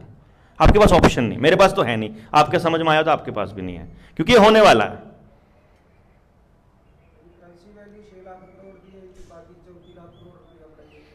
29.2 लाख करोड़ फर्जी है इस देश में। हम जब बैंकों को बोलते हैं कि तुम ये फर्जी पैसा हमको क्यों दिया, तुम हमको अपनी बैलेंस शीट दिखा दो, तुमने कहां से दिया, तुमने डिवैल्यूएट कैसे किया, जब 1934 के आरबीआई एक्ट में लिखा हुआ है धारा 26 के अंदर कि आप अगर ये नोट लेकर जाओगे तो बैंक को पैसा देना पड़ेगा, और हमने बैंकों को 200-300 लोगों के आवेदन लगवा लिए 2-2 हजार के नोट देकर कि 2000 रुपए में हमारा 1.5 किलो सोना बनता है, दो हमारा। और ये पता लग गया आरबीआई को कि इन लोगों को पता लग चुका है कि तुम्हारे 2000 में 1.5 किलो सोना रखा है, तो ये रुपया गायब होने वाला है। ये 2000 के नोट, हमने 2000 के नोट लगाने शुरू किए, 2000 के नोट गायब कर दिए, अब हमने 500 चालू कर दिए लगाने, अब ये 500 गायब होंगे, आपका पैसा सब जीरो करवा के मानेंगे हम भी,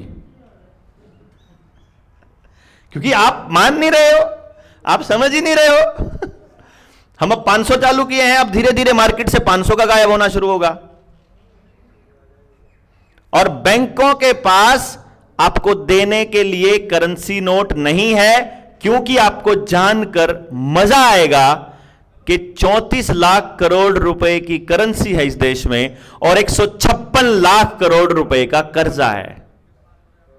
यानी कि अगर आप पूरे के पूरे गांव मिलके जितना पैसा पड़ा है, जितने डंगर पड़े हैं, जितना धन पड़ा है, सारा इकट्ठा करके अगर सरकार को, बैंकों को दे दोगे, उसके बाद भी 122 लाख करोड़ की प्रॉपर्टी नीलाम होना तय है। तो गांव में केवल 2-4 जमींदार बचेंगे जिनके पास शुरू शुरू में देने के लिए पैसे होंगे, बाद वाले पीछे वाले 90% के पास एक भी पैसा नहीं है। सबकी जमीन, मकान, दुकान, ट्रैक्टर, गाड़ी, घोड़ा सब जाने वाला है। और अगर ये सारी प्रॉपर्टी बैंकों की हो जाएगी, जब ये नीलाम होगी तो किसकी हो जाएगी? और बैंक प्राइवेट हो जाएंगे, अडानी के हो गए तो किसकी? और अडानी का सारा मार्केट शेयर मार्केट से चलता है, सारा बाजार share market wall street New York की, और वॉल स्ट्रीट चलता है लंदन से। यानी वही इजरायली और वही अंग्रेज अब भारत में आए बिना वहीं से राज दोबारा चालू कर रहे हैं।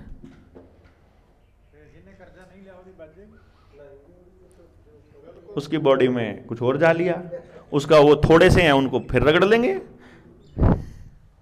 कर्जा तो नहीं लिया पर करेंसी भी तो नहीं बची, क्योंकि जिन्होंने कर्जा नहीं लिया वो लोग कैश में कर रहे होंगे ट्रांजैक्शन ज्यादा से ज्यादा, और जो कैश में कर रहे हैं उनका कैश खत्म हो जाएगा, फिर डिजिट्स में आ जाएंगे, क्योंकि ये रुपया का नाम बदल चुके हैं। मैं आपको बता दूं, हम लोग तब तक ही अपने रुपए को क्लेम कर सकते हैं जब तक भारत की करेंसी का नाम रुपया है। इसीलिए इन्होंने सीबीडीसी में रुपए को ई रुपया बना दिया। ई रुपये के बराबर कोई सोना नहीं है। ई रुपये का कोई सिद्धांत नहीं है। रुपया जब तक हमारी करेंसी है तब तक है। तो हमको सीबीडीसी पर बैन लगाना है, इसीलिए हमको 19 नवंबर में लाखों लोगों को चिल्लाना है। हमको ई रुपया नहीं बनने देना अपना रुपया भाई। ई रुपया बन गया तो आपका सब कुछ गया, समझो, सब कुछ। देखो जी, अपने पास तो ना प्रॉपर्टी है, ना मकान है, कुछ नहीं है। हमको बालक पालने पढ़ाने आते हैं, हम तो पाड़ के फिर भी गुजारा कर लेंगे, कहीं जंगल में भी किसी के भी बालकों को कह देंगे हम तो जी तुम्हारे बच्चों को ये सिखा देंगे, हमें कोई दिक्कत नहीं है। हम जब तक लड़ने की हिम्मत है तब तक तो लड़ेंगे, पर जब सब लुट जाएगा, अपना जाके कहीं कबीले में जाके हम भी बच जाएंगे। हमने तो जाके झारखंड में कबीलों के बीच अपनी रिश्तेदारी बना ली। मैं कहा भाई हम तो जब सारे के सारे सब लुट जाएगा, अब यहाँ तो कैंसर वाली जमीन में को प्योर है इतना सब कुछ एकदम, वहां आगे रहेंगे। उनको नहीं चाहिए आपके वाला कुछ, उनके पास अपने डंगर हैं, अपने मुर्गे हैं, अपने सुअर हैं, अपने सारे जानवर हैं, अपनी मछली पालते हैं, अपने खेती करते हैं, बाग उगे ना उगे, खाने के भूखे कोई नहीं मरता, प्योर वातावरण में रहते हैं एकदम से। सांप मारने भी आते हैं, सांप पालने भी आते हैं, सांप खाने भी आते हैं, उनको सब आता है। देसी बीज ही है उनके पास, और कुछ है ही नहीं। देसी बीज ही है उनकी। लड़ाई ही ओरिजिनलिटी को बचाने की है, सिद्धांत को बचाने की है। ਜਿਹੜਾ ਇਹ ਕਨਸੈਪਟ ਹੈ ਆਲਰੇਡੀ ਨਾਰਵੇ ਦੇ ਵਿੱਚ ਇਹਨਾਂ ਨੇ ਅਪਲਾਈ ਕਰ ਦਿੱਤਾ ਹੈ। 176 ਕਿਸਮ ਦੇ ਸੀਡ ਜਿਹੜੇ ਉਹ ਬਿਲ ਗੇਟਸ ਦੇ ਪੇਟੈਂਟ ਨੇ, ਉਹ ਕਿੱਥੋਂ ਲੈ ਕੇ ਆਏ? नहीं जी, गलत है। 176 नहीं है जी, 3.5 लाख बीज। ਉਹ 176 ਦਾ ਜਿਹੜੇ ਆਮ ਮੇਨ ਕ੍ਰੌਪਸ ਉਹਦੇ ਸੀਗੇ। नॉर्वे में जो स्वालबार्ड ग्लोबल सीड वॉल्ट है ना, 3.5 लाख बीज पेटेंट करा के रखे हो उसने। सारे बीज जो आपके पास हैं, वो जो आज से 10 साल पहले 15 साल पहले आपको याद हो ना, आपके गांव में आके सरसों लेने के लिए आते थे, जिस मर्जी रेट दे दो, मुंह मांगा रेट देते थे सरसों का। है जी, देसी सरसों मुंह मांगे रेट पे लेने आए थे आपके गांव में। वो इसलिए आए थे कि गांव में बचने नहीं चाहिए, ਦੇਸੀ ਕੋਈ ਵੀ ਸੀਡ ਨਹੀਂ हाँ, देसी कोई बीज नहीं बचना चाहिए। तो अपने को जी ਉਹਦਾ ਇੱਕ ਰੀਜ਼ਨ ਸੀਗਾ, ਜਿਹੜਾ ਦੇਸੀ ਬੀਜ ਹੈ ਉਹਦਾ ਜਿਹੜਾ ਜੈਨੇਟਿਕ ਹੁੰਦਾ ਨਾ, ਉਹ ਇਹਨਾਂ ਕੁਦਰਤ ਵੱਲੋਂ ਸਟਰੋਂਗ ਹੁੰਦਾ ਹੈ। क्या कह रहे जेनेटिक, ਜਿਹੜਾ ਜੈਨੇਟਿਕ ਇਹਨਾਂ ਉਹਦਾ ਸਟਰੋਂਗ ਹੁੰਦਾ ਹੈ ਬੀਜ ਦਾ, ਉਹਨੂੰ ਜਿਹੜੀ ਆਰਟੀਫੀਸ਼ੀਅਲ ਬਿਮਾਰੀ ਹੈ ਉਹ ਫੰਗਸ ਨਹੀਂ ਪੈਂਦੀ। ਜਦੋਂ ਵੀ ਭੁੱਖਮਰੀ ਦਾ ਸ਼ਿਕਾਰ ਕਰਨਾ ਉਹਨਾਂ ਨੇ, ਜਿਹੜੇ ਆ ਬੀਜ ਦਿੱਤੇ ਆ ਮੋਡੀਫਾਈਡ ਜੈਨੇਟਿਕ ਸੀਡਸ, ਇਹ ਜਦੋਂ ਮਰਜ਼ੀ ਉਹਨਾਂ ਨੇ ਮਾਰ ਦੇਣੇ ਆ। ਜਿਵੇਂ ਹੁਣ ਆਰਟੀਫੀਸ਼ੀਅਲ ਇਨਸੈਮੀਨੇਸ਼ਨ ਆ, ਇਹਦਾ ਵੀ ਐਵੇਂ ਉਹਨਾਂ ਨੇ ਇੱਕੋ ਦਮ ਹੀ ਸਾਰਾ ਪਸ਼ੂ ਧਨ ਖਤਮ ਕਰ ਦੇਣਾ, ਇੱਕੋ ਦਮ ਹੀ ਤੁਹਾਡੀ ਸਾਰੀ ਖੇਤੀ ਖਤਮ ਕਰ ਦੇਣੀ। एग्जैक्टली जो डॉक्टर साहब ने बोला है ना, आपको मैं बता दूं, बिल्कुल निचोड़ बता दिया कि जो अपने देसी बीज हैं उनको इनकी लगाई हुई बीमारियां नहीं लगती देसी बीज में। तो उनके जो बीज हैं, चाहे वो डंगर का है, चाहे वो आदमी का है, चाहे वो खेत का है, तीनों बीज अगर उन्होंने बना रखे हैं और जेनेटिकली मॉडिफाइड हैं, तो वो उस बीज को जब चाहे खत्म कर सकते हैं। जो बीज होते हैं, जो बीज होते हैं, भावें वो सब्जियों के हैं, भावें अनाज के हैं, ਦੇਸੀ ਬੀਜ ਆ ਜੋ ਪੁਰਾਤਨ ਬੀਜ ਆ, ਉਹਦੀ ਜੜ੍ਹਾਂ ਹੁੰਦੀਆਂ ਨਾ, ਜੜ੍ਹਾਂ, ਉਹਨਾਂ ਦਾ ਸੁਭਾਅ ਥੱਲੇ ਨੂੰ ਜਾਣਾ ਹੁੰਦਾ ਹੈ। ਉਹ ਤਾਂ ਅਸੀਂ ਲੈਂਟਰ ਲਾਤਾ ਇੱਕ ਤਰ੍ਹਾਂ ਲਾ ਝੋਨਾ। ਜਿੰਨੇ ਵੀ ਹਾਈਬ੍ਰਿਡ ਆ ਜਾਂ GM, ਉਹਨਾਂ ਦੇ ਰੂਟ ਦਾ ਸੁਭਾਅ ਹੁੰਦਾ ਸਪਰਿੰਗ ਟਾਈਪ, ਉੱਪਰ ਕੰਮ ਕਰਨਾ, ਉੱਪਰਲੀ ਸਤ੍ਹਾ 'ਚ ਕੰਮ ਕਰਨਾ। ਤੇ ਜਿਹੜਾ ਦੇਸੀ ਨੇ ਬਿਲਕੁਲ ਥੱਲੇ ਨੂੰ ਜਾਣਾ, ਥੱਲੇ ਤੋਂ ਲੈਣਾ, ਤਾਂ ਜੀ ਉਹ ਲੇਟ ਪ੍ਰੋਡਕਸ਼ਨ ਹੁੰਦੀ ਉਹਦੀ। ਜਿਵੇਂ ਦੇਸੀ ਚੀਜ਼ ਮਤਲਬ ਦੇਸੀ ਗੋਭੀ ਲਾ ਲਈ, ਉਹ 75 ਦਿਨ ਵਿੱਚ ਆਏਗੀ, ਹਾਈਬ੍ਰਿਡ 45-50 ਦਿਨ ਵਿੱਚ। ਤੁਸੀਂ ਕੀ ਕਹਿ ਰਹੇ ਸੀ ਜੀ ਬਾਬਾ ਜੀ, ਤੁਸੀਂ ਕੀ ਕਹਿ ਰਹੇ ਸੀ? मैं ये कह रहे थे हमारी जमीन है, अभी बैंक के पास गिरवी पड़ी है, तो बैंक क्या कुर्की करेगा ना हमारी जमीन की, तो बोली कौन देगा? बोली कौन देगा? कुड़की कौन करना? उसका हो गया बैंक का, बैंक की अडानी का हो गया। कैसे हो जाएगा? हम उसको कैसे घुसने नहीं देंगे जमीन में, कैसे? कब तक नहीं घुसने दोगे? कब तक?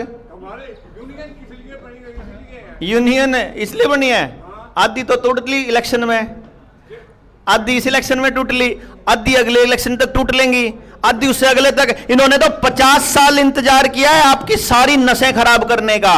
50 साल। हरित क्रांति कब आई थी? 70 के दशक में साहब।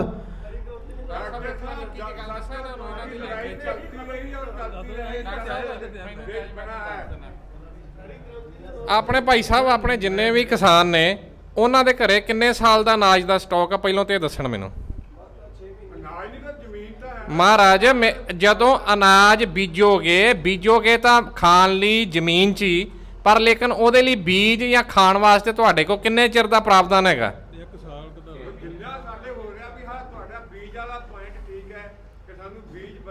ਮਹਾਰਾਜ ਜਿੱਦਣ ਆਪਣੇ ਕੋਲ ਰੋਟੀ ਨਾ ਹੋਈ 1 ਸਾਲ ਦੇ ਬਾਅਦ, ਉਦੋਂ ਕੀ ਕਰੋਗੇ ਤੁਸੀਂ? ਜ਼ਮੀਨ ਖਾ ਲੋਗੇ?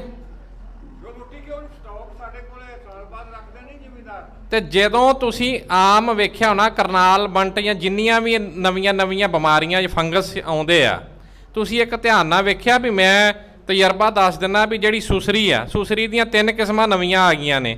ਮੈਂ ਫਰਾਂਸ ਗਿਆ ਸੀ, ਮੈਂ 6 ਸਾਲ ਯੂਰਪ ਰਿਹਾ, ਮੈਂ ਆਯੁਰਵੇਦ ਨੂੰ ਰੀਪ੍ਰਜੈਂਟ ਕੀਤਾ ਉੱਥੇ ਬ੍ਰੈਸਟ ਕੈਂਸਰ ਤੇ। ਉਹਦੇ ਵਿੱਚ ਉਹਨਾਂ ਨੇ ਇੱਕ ਹੀ ਚੀਜ਼ ਜਦੋਂ ਉੱਥੋਂ ਮੈਨੂੰ ਲੱਭ ਗਈ ਨਾ, ਵੀ ਇਹਨਾਂ ਨੇ ਜਦੋਂ ਫਰਾਂਸ ਦੇ ਵਿੱਚ ਜਿਹੜੀ ਵੋਡਕਾ ਬਣਦੀ ਸੀ, ਉਹ ਪੂਰੀ ਦੁਨੀਆ 'ਚ ਨਹੀਂ ਕਿਤੇ ਬਣਦੀ ਸੀ, ਹੋਰ ਉਹ ਸਿਰਫ ਵਾਈਲਡ ਵੀਟ ਤੋਂ ਹੁੰਦੀ ਸੀ। ਉੱਥੋਂ ਜਦੋਂ ਸਾਰਾ ਕਨਸੈਪਟ ਮੈਨੂੰ ਸਮਝ ਲੱਗਾ, ਮੈਂ ਉੱਥੋਂ ਵਾਪਸ ਮੁੜ ਆਇਆ।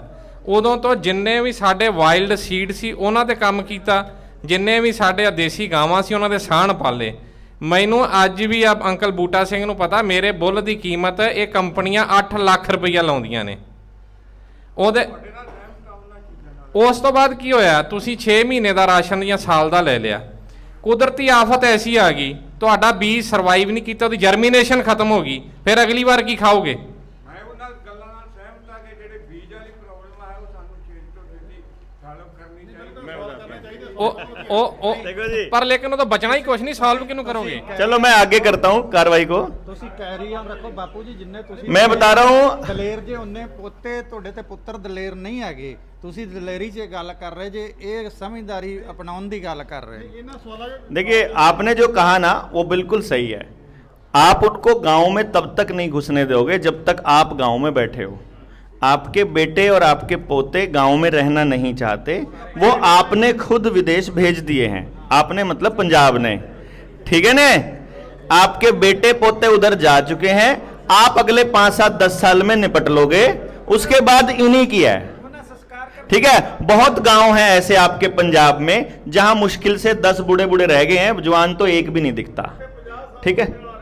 हाँ, तो इसलिए ये आपको वहम है कि आप उनको मार लोगे, क्योंकि आपने अपना नस्ल तो, अपनी बीज तो आपने वहां भेज दिए।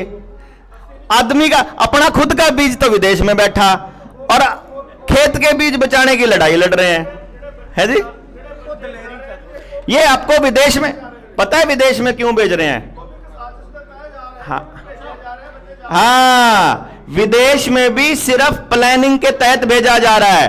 जैसे आंगनबाड़ी वर्कर, आशा वर्कर, डॉक्टर, इंजीनियर, पुलिस वाला, आपका वकील, आपका जज, वो आप ही का बेटा पोता लगाया, आप ही की जड़ कटवाई उससे और आपका सत्यानाश करवाया। वैसे ही आप ही के बीच के आदमी आपके बच्चों को विदेश भेजते हैं, उनको मोटा पैसा मिलता है, खर्चा 2 लाख का भी नहीं होता और वो 20-20 लाख रुपए ले लेते हैं भेजने के, उनको मोटा पैसा बचता है। वो अपने उस पैसे के लालच में अपने ही देश की जड़ें काटते हैं, वो हमारे ही लोग काटते हैं, हमारे ही लोगों की मदद से ये सारा कुछ होता है। वो लोग यहां आकर के नहीं करते, अब वो हमारे ही लोगों को बनाते हैं। आप ही के गांव का एक आदमी को वो पकड़ेंगे। अभी जो मैंने कल शाम को बोला था ना, कल शाम जब चर्चा चल रही थी यहां बाहर बैठ के, वो आप में से जो बीज पे काम कर रहे हैं उनको ये मुंडा एक मुर्गा फंसा है, इसको 8 लाख छोड़ 8 करोड़ में बेचेंगे आपका। एक बार इसके खेत से बुल निकल जाए उसके बाद अपन ठहरी, उनको पर्ची तो छाप के देनी है। 8 लाख की जगह वो 80 लाख का दे देंगे, आपका अखबार में फोटो छाप देंगे, मुख्यमंत्री से सम्मानित करवा देंगे, धीरे धीरे आपके बुल्लों को कुछ ना कोई ना कोई टीका लगा देंगे, बात खत्म, छुट्टी, वाह मौज करो। अंदर जीन जेनेटिक चेंज करने के लिए क्या भेजना है? शरीर में कोई केमिकल चला जाओ आपके ब्लड के अंदर, जेनेटिक चेंज करने वाला, हो गया काम खत्म। उनको क्या करना है? और उन्होंने आसपास डॉक्टर बिठाई रखे हैं, डंगरों के डॉक्टर, उनके किसी भी टीके में वो कुछ भी डाल देंगे। अभी उन्होंने बोला है ओरल आ गया है, घर नहीं, मतलब जो वैक्सीनेशन है ना इतना फास्ट है, एक बोलेरो एक गांव के लिए छोड़ रखी है, आपने देखा हो तो। हाँ, ये पूरा पैक बना के अंदर ही हॉस्पिटल बना के एक गाड़ी में, और इतनी फास्ट वैक्सीनेशन है कि आप पूछो मत डंगरों को। हाँ, एक भी नहीं छोड़ा, और कहीं कहीं 1-2 महीने बाद फिर 2 महीने बाद फिर 2 महीने बाद फिर।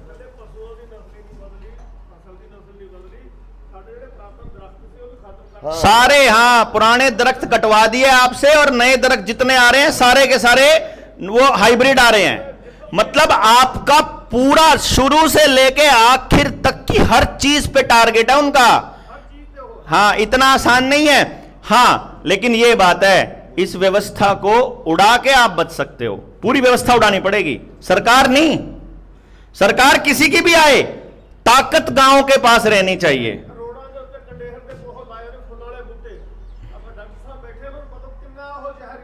मैंने पता है वो जो फुल्ला वाले बूटे ने वो अस्थमा कर देने, वो हाँ वो बीमारियां फैलाते हैं। वो क्या होगा, वो सड़क के ऊपर गिरेंगे वो फूल, है ना, क्या नाम है? हाँ, कांग्रेस वाला, कांग्रेस घास है। एक दूसरा भी है, एक और वो जो बूटा आप महाराष्ट्र गए थे वहां भी लगा रखा था, वो क्या था? कनेर, चलो आप बोलते होंगे। उसका जो फूल रोड के ऊपर जो गाड़ियों से कुचल के फिर उसके बाद वो जब हवा में मिलता है ना, वो सब अस्थमा करता है। तो चलो इसको कह लो, ਤੁਸੀਂ ਵੀ ਕਹਿ ਲਓ ਫਿਰ। एक बेनती आ कि इस साल ना राइस शेलर बहुत लगे आ, ये भी कोई साजिश आ? इस साल राइस शेलर बहुत लगे आ। हाँ, बहुत लगे इस साल। हाँ, ये भी कोई साजिश आ? वो बता देंगे, बुट्टा जी बता देंगे। अभी आपको सारे शैलर के अंदर एक तो आदमी अब काम नहीं करते, रोबोटिक्स।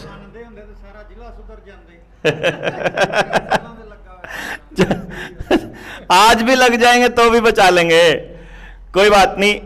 मेन बात यह है, रोबोटिक्स और फोर्टिफाइड सामान, केमिकल वाले ही चावल देने हैं अब आपको। आने वाले टाइम में इन जितने भी राइस सेलर जितने भी ये होंगे ना, इन सब में वही आएगा।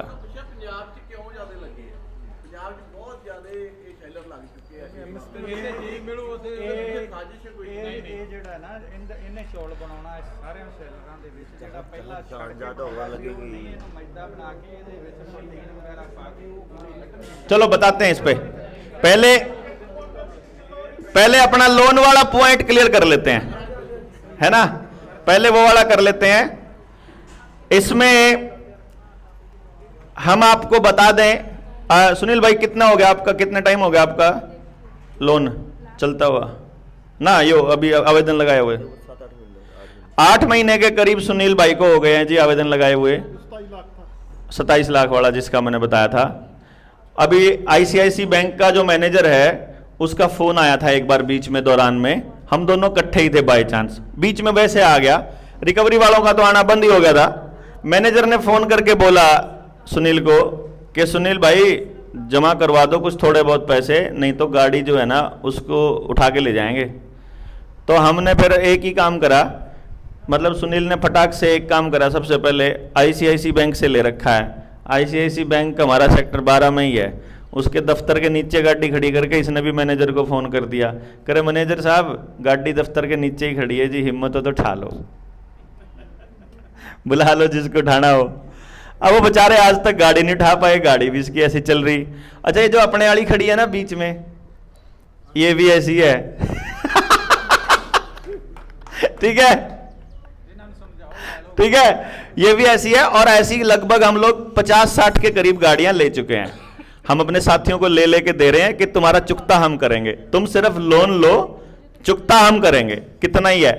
और इसको टेस्टिंग के लिए हमने सबसे पहले एक गाड़ी ली थी सेकंड हैंड, है भाई, सबसे पहले हमने एक गाड़ी ली सेकंड हैंड 5 लाख रुपए की। मैं कहा जब देने भी पड़ गए बाई चांस तो थोड़े हैं दे देंगे, वो भी उसको भी 7-8 महीने हो गए चलती को, वो भी ऐसी चल रही, ठीक है। फिर उसके बाद बड़ी गाड़ी ली थोड़ी सी, फिर तो और थोड़ी बड़ी ली, फिर हम यहां तक तो पहुंच गए। एक इनोवा हमारे पास, एक ये बड़ी गाड़ियों में। मैं ख्याल है अब हम आ गए 30-30 लाख की गाड़ियों पे। अब किसी का लोन होता हो तो करोड़ की वो भी ले लो जी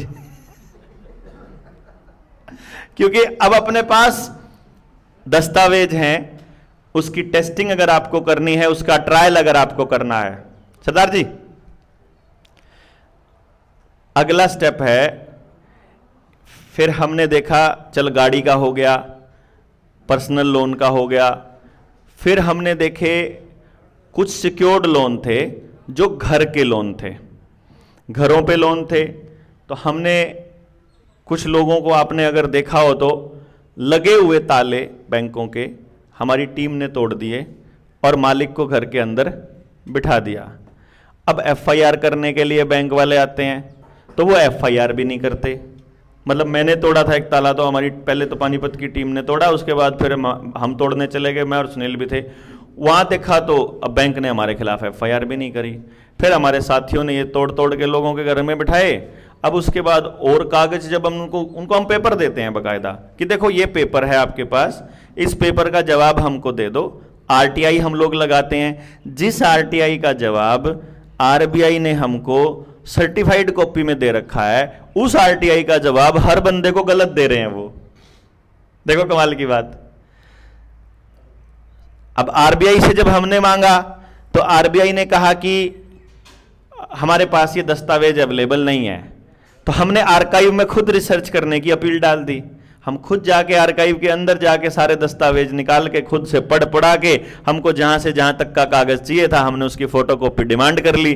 वो स्कैन कॉपी उन्होंने हमको दे दी और सर्टिफाई करके दे दी। अब वो सारे के सारे डॉक्यूमेंट अपने पास आ गए।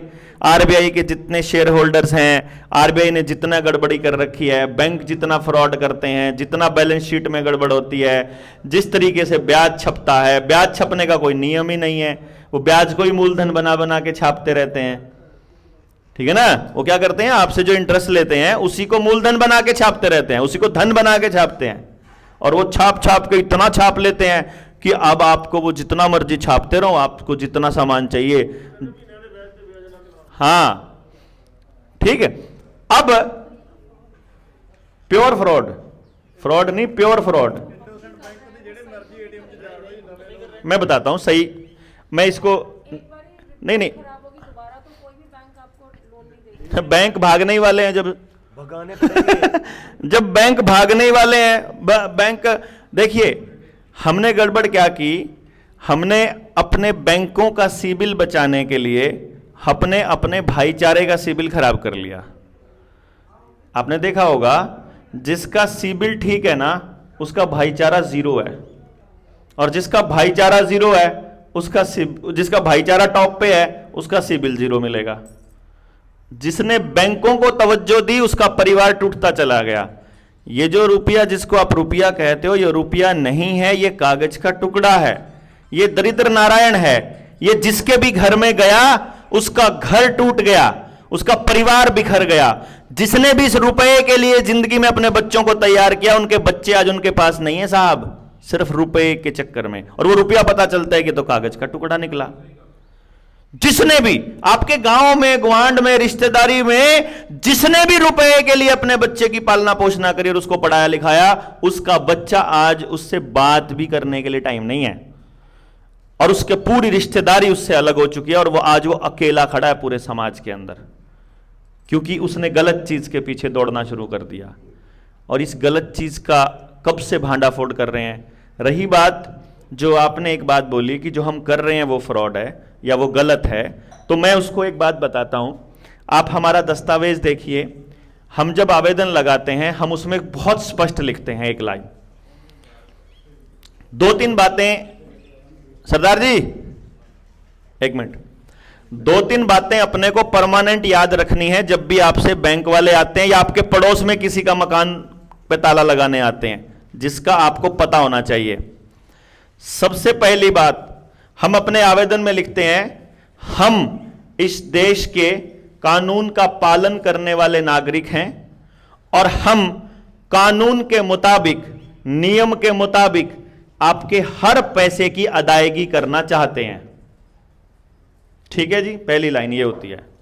दूसरी बात, जब आपने हमको लोन दिया था तो हमारे सारे दस्तावेजों की पुष्टि करी थी, हम बिल्कुल सत्य थे, सच बोल रहे थे, हमारे डॉक्यूमेंट में जो था वही असलियत में था, इसीलिए हम पर आपने भरोसा करके हमको लोन दिया और हमने भी आपसे भरोसा करके आपसे लोन लिया।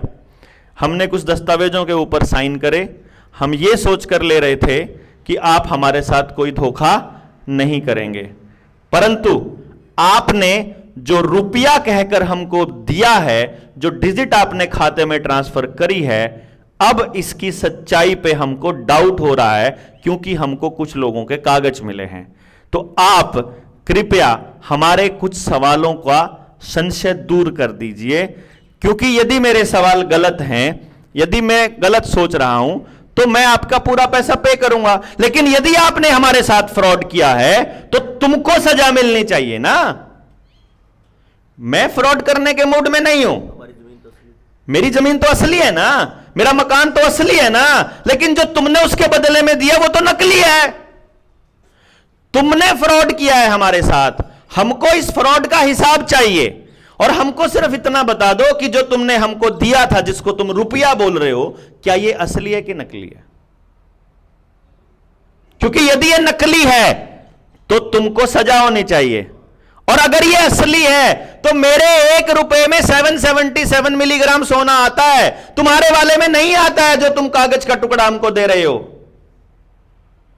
तुम्हारे वाले 5 लाख रुपए में तो, तुम्हारे वाले तो 5,000 रुपए में आता है ना, एक ये 777 मिलीग्राम लगभग 4900 रुपए में आता है। नहीं समझे जी? तो तुमने जो हमको 5 लाख रुपया दिया था वो हमारा, उसमें उतना ही सोना आता है जितना मेरा 106 रुपए में आता है, और मैं तो तुमको 5 लाख का 1 लाख दे चुका हूं, तो मेरे 106 रुपए काट के बाकी के असली रुपए मेरे वापस करो। अगर किसी ने एक किस्त भी दे रखी है ना तो उसको लेना पड़ता है, लेना बनता है, ऑफिशियली कानूनी वो लिख देना। और बैंक, एक 6 करोड़ का लोन था हमारा साथी का, हमारे को बुला लिया जोनल मैनेजर ने, बैठ के मेरे को जोनल मैनेजर मिलते ही कहने लगा कि यार आप क्यों पंगा कर रहे हो। मैंने कहा पंगा बताओ ना यार, क्या है भाई, एक बात बताओ, मैं 8 महीने से भौंक रहा हूं सड़क सड़क जाके, घर घर जाके, आप लोग इस रुपए को मैं फ्रॉड कह रहा हूं, नकली कह रहा हूं, तुम मेरे ऊपर ये लाइन लिखकर मुकदमा क्यों नहीं करते हैं? मैं तो रिकॉर्ड कर रहा हूं ना इसको, और मैं इसको वीडियो चलाता हूं और मैं कहता हूं तुमको नकली रुपया दिया। भारत के अंदर चलन में रुपया है, ये नकली है, नकली है, नकली है, नकली है, सब जगह बोल रहा हूं। ये लाइन कह करके कि तुम नकली बोल रहे हो, मेरे को मुकदमा करो ना। लेकिन सरकार क्या प्लान कर रही है मालूम है? मेरा मुख्यमंत्री क्या प्लान कर रहा है हरियाणा का, कि इस आदमी को 6 महीने बाहर नहीं आने देना। इसका कहीं टोल पे झगड़ा होता है, कहीं कोई आप में से कोई इल्जाम लगा दे कि मेरे पैसे नहीं दिए इसने 1 लाख रुपया, या आप में से कोई कह दे, आप कोई लेडीज को कह दे कि ये मेरे को छेड़ रहा था, मेरी तरफ घूर रहा था, महिला का कोई आरोप, अभी तक कोई आरोप नहीं है। 19 नवंबर के बाद देखना क्या क्या लगेंगे, उससे पहले भी लग सकते हैं। मतलब आज तक पूरे देश दुनिया में कोई नहीं है ऐसा जिसका मैंने कुछ बिगाड़ा हो। अब देखना कैसे पैदा होंगे। मतलब वो कह रहे हैं इसको निकलने नहीं देना है बाहर। हमने भी कह दिया है, उनको बोल दिया, मैं कहा उसको बोल दियो कि अपन भी जमानत नहीं लेंगे सारी उम्र।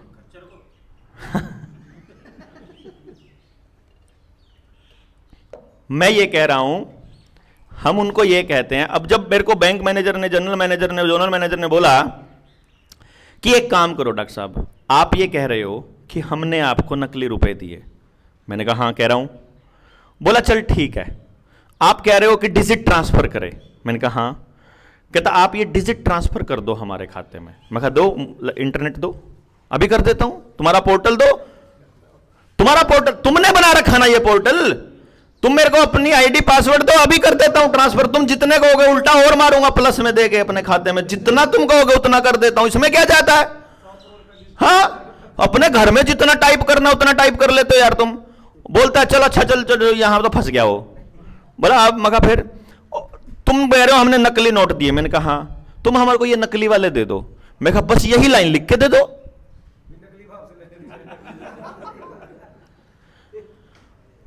भाई तुम्हारे कोई, भाई बैंकों के पास तो वकीलों की पूरी फौज होती है ना, वो हमको ये कह दे जिले में 72 बता रहे थे ना साहब, इतनी फौज होती है हर बैंक के पास। अब वो इतनी बड़ी फौज में से कोई एक वकील नहीं आता जो हमारे किसी दस्तावेज की काट ले आए। कमाल की बात है, अभी तक तो हमने कुछ दिया भी नहीं वहां, सिर्फ सवाल ही सवाल पुट करे हैं। और हम ये कहते हैं कि हम आगे 1 रुपया नहीं देंगे जब तक हमारे सवालों के संतोषजनक जवाब नहीं मिलेंगे। सिद्धांत के बिना कैसे चलोगे तुम? हमारी प्रॉपर्टी को ऐसे ही जब्त कर लोगे क्या तुम? भाई नियम तो होना चाहिए ना सरदार जी। अगर तुम बिना नियम के, अभी मेरे को एक इकोनॉमिस्ट आया, वो बड़ा मतलब सरकार का फेवर में था, बैंकों के पता नहीं ज्यादा पढ़ा लिखा था, मतलब बहुत स्मार्ट पढ़े लिखे लोग ऐसे होते हैं, ठीक है। पढ़े लिखे ने मुझे बोला तुसी ते बैंक क्रैश करा दोगे। मैं कैसे हो जाएंगे? कहता हाँ। मैं कहा मौज हो जाएगी। बैंकों ने तो बर्बाद किया ये देश। जब से पहले बैंक नहीं थे तो हमारी दादी नानियों के सारे शरीर पे सोना चांदी था, बस बैंक आए तो सब वहां जाने लगा। अब आज तो, पहले बैंक मैनेजर मेरे दादा के पास जब आया था ना, पहली बार मैंने देखा बैंक मैनेजर था, हाँ चौधरी साहब नमस्ते जी, बढ़िया जी, और ताऊ बढ़िया, परिवार डंगर ढोर सारा पूछ पाछ के, और जी थोड़ा बहुत पैसा अब की बार फसल का पैसा आप हमारे बैंक में जमा करा दियो। आजकल बैंक मैनेजर पूछने आता है जमा क्यों नहीं करा, किस्त क्यों नहीं जमा कराई, ऐसे ना। मतलब कैसे बदले वो।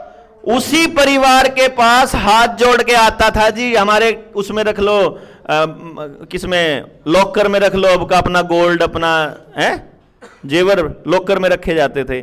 आजकल सब के गोल्ड सिल्वर सब लोन पे जा लिए, मुथूट गोल्ड लाइन लोन वालों के या किसी के भी। और इतनी बड़ी बड़ी दुकानें खुली सजा के, एक ठेके वाले एक बैंक वाले से दो ही हैं बस सजी हुई दुकानें बाजार में है।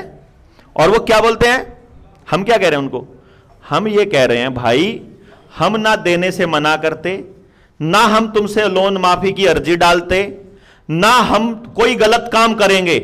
क्योंकि कमाल की बात पता क्या है, आईपीसी की धारा 489 ABCDE कहती है कि अगर आपने डिवैल्यूएट करा हुआ रुपये में डील करते हो, मतलब पैसे की वैल्यू अगर कम कर रखी है जो असली नियम से, सिद्धांत से, आईपीसी की 489 ABCDE सेक्शन 489, ठीक है, वो कहता है कि जो भी व्यक्ति इस पैसे को डिवैल्यूएट करता है या डिवैल्यूएट किए हुए रुपए में डील करता है, आजीवन कारावास तक की सजा है उसको। इसका मतलब तुमने जो हमको नोट दिया है इसमें तुम अंदर जाओगे। और अगर मैं ये नकली नोट तुमको दूंगा तो मेरे को जाना पड़ेगा, तो मैं तो नहीं दूंगा भाई नकली नोट, समझे जी? क्योंकि ये नकली है ना, मैं तो ट्रेड नहीं करूंगा तेरे साथ इसमें, क्योंकि तू फंसा देगा। अब तो हमारा मुकदमा चल पड़ा, अब तो तू फंसा देगा हमारे को, तो अब मैं तेरे को ये नकली नोट नहीं दूंगा, दूंगा तो असली दूंगा। क्यों जी? अब हमारे को जो इकोनॉमिस्ट की बात कर रहा था मैं, पढ़े लिखे बंदे की जिसकी बात कर रहा था, वो पढ़ा लिखा बंदा मुझे बोलता है कि भाई साहब पहले जानकारी रखा करो कि सरकार ने जो सोने की बैकिंग थी ना, गोल्ड की बैकिंग, वो तो कब की हटा दी। मैं कहा अच्छा जी ठीक है, फिर मैं कहा फिर कैसे छापती है सरकार? अगर धन नहीं है मेरे इस रुपए के बराबर में तो कैसे छापती है सरकार रुपया? वो तो ऐसे ही छापती है। मैं कैसे? बिना गोल्ड गई। मैं कहा मर्जी से। बोला हाँ मर्जी से ही छापती है। तो फिर जितना टैक्स हमारे से लेना होता है, जो किस्तें लेनी होती है, वो भी छाप ले। है? अगर बिना सोने के, बिना धन के अगर वो छाप सकते हैं तो छाप के रख लेना। हमसे टैक्स काहे मांगते हैं? हमारे से किस्तें काहे मांगते हैं? भाई हम पहले ही मरे पड़े हैं। चलोगे तो सिद्धांत से चलोगे तो मानी जाएगी, वरना हम कबीले वाले लोग हैं, हम ट्राइबल लोग हैं, तुम्हारे कानून मानने से कभी भी मना कर देंगे। और अब हमको ये काम करना पड़ेगा। हमको कानूनों से निकल के अपनी सभ्यता, सभ्याचार और अपनी संस्कृति के हिसाब से चलना पड़ेगा। ऑप्शन नहीं है आपके पास। क्योंकि अगर आपको इस 2 दिन में यह समझ में नहीं आया कि आप अर्श से फर्श पर आ चुके हो, अब ये आपको एक लात मार के, एडी मार के पाताल में डालने की तैयारी कर रहे हैं। ये तो समझ आ गया होगा। इनकी ठोकर लगी तो अपन पाताल में है सीधे। लेकिन अगर नियम कायदे से चले, इकट्ठे होकर लड़े, अगर खाली हरियाणा पंजाब ही आ जाए इकट्ठा होकर के, बाकियों को तो हम आप पे देख लेंगे। बहुत जरूरी है। और पंजाब को निपटाने की पूरी तैयारी चल रही है जी।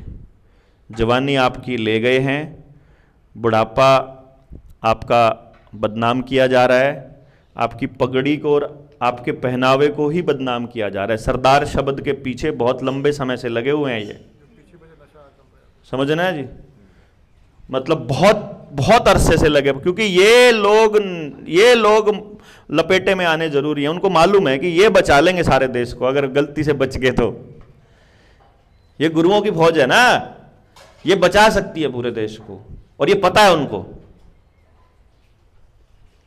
अब देखो जी, कागजों की लड़ाई तो कागजों से लड़ लेंगे, पर गुंडागर्दी से कैसे लड़े? अगर मान लो रिकवरी वाले आके कहते हैं हम नहीं पढ़ते तो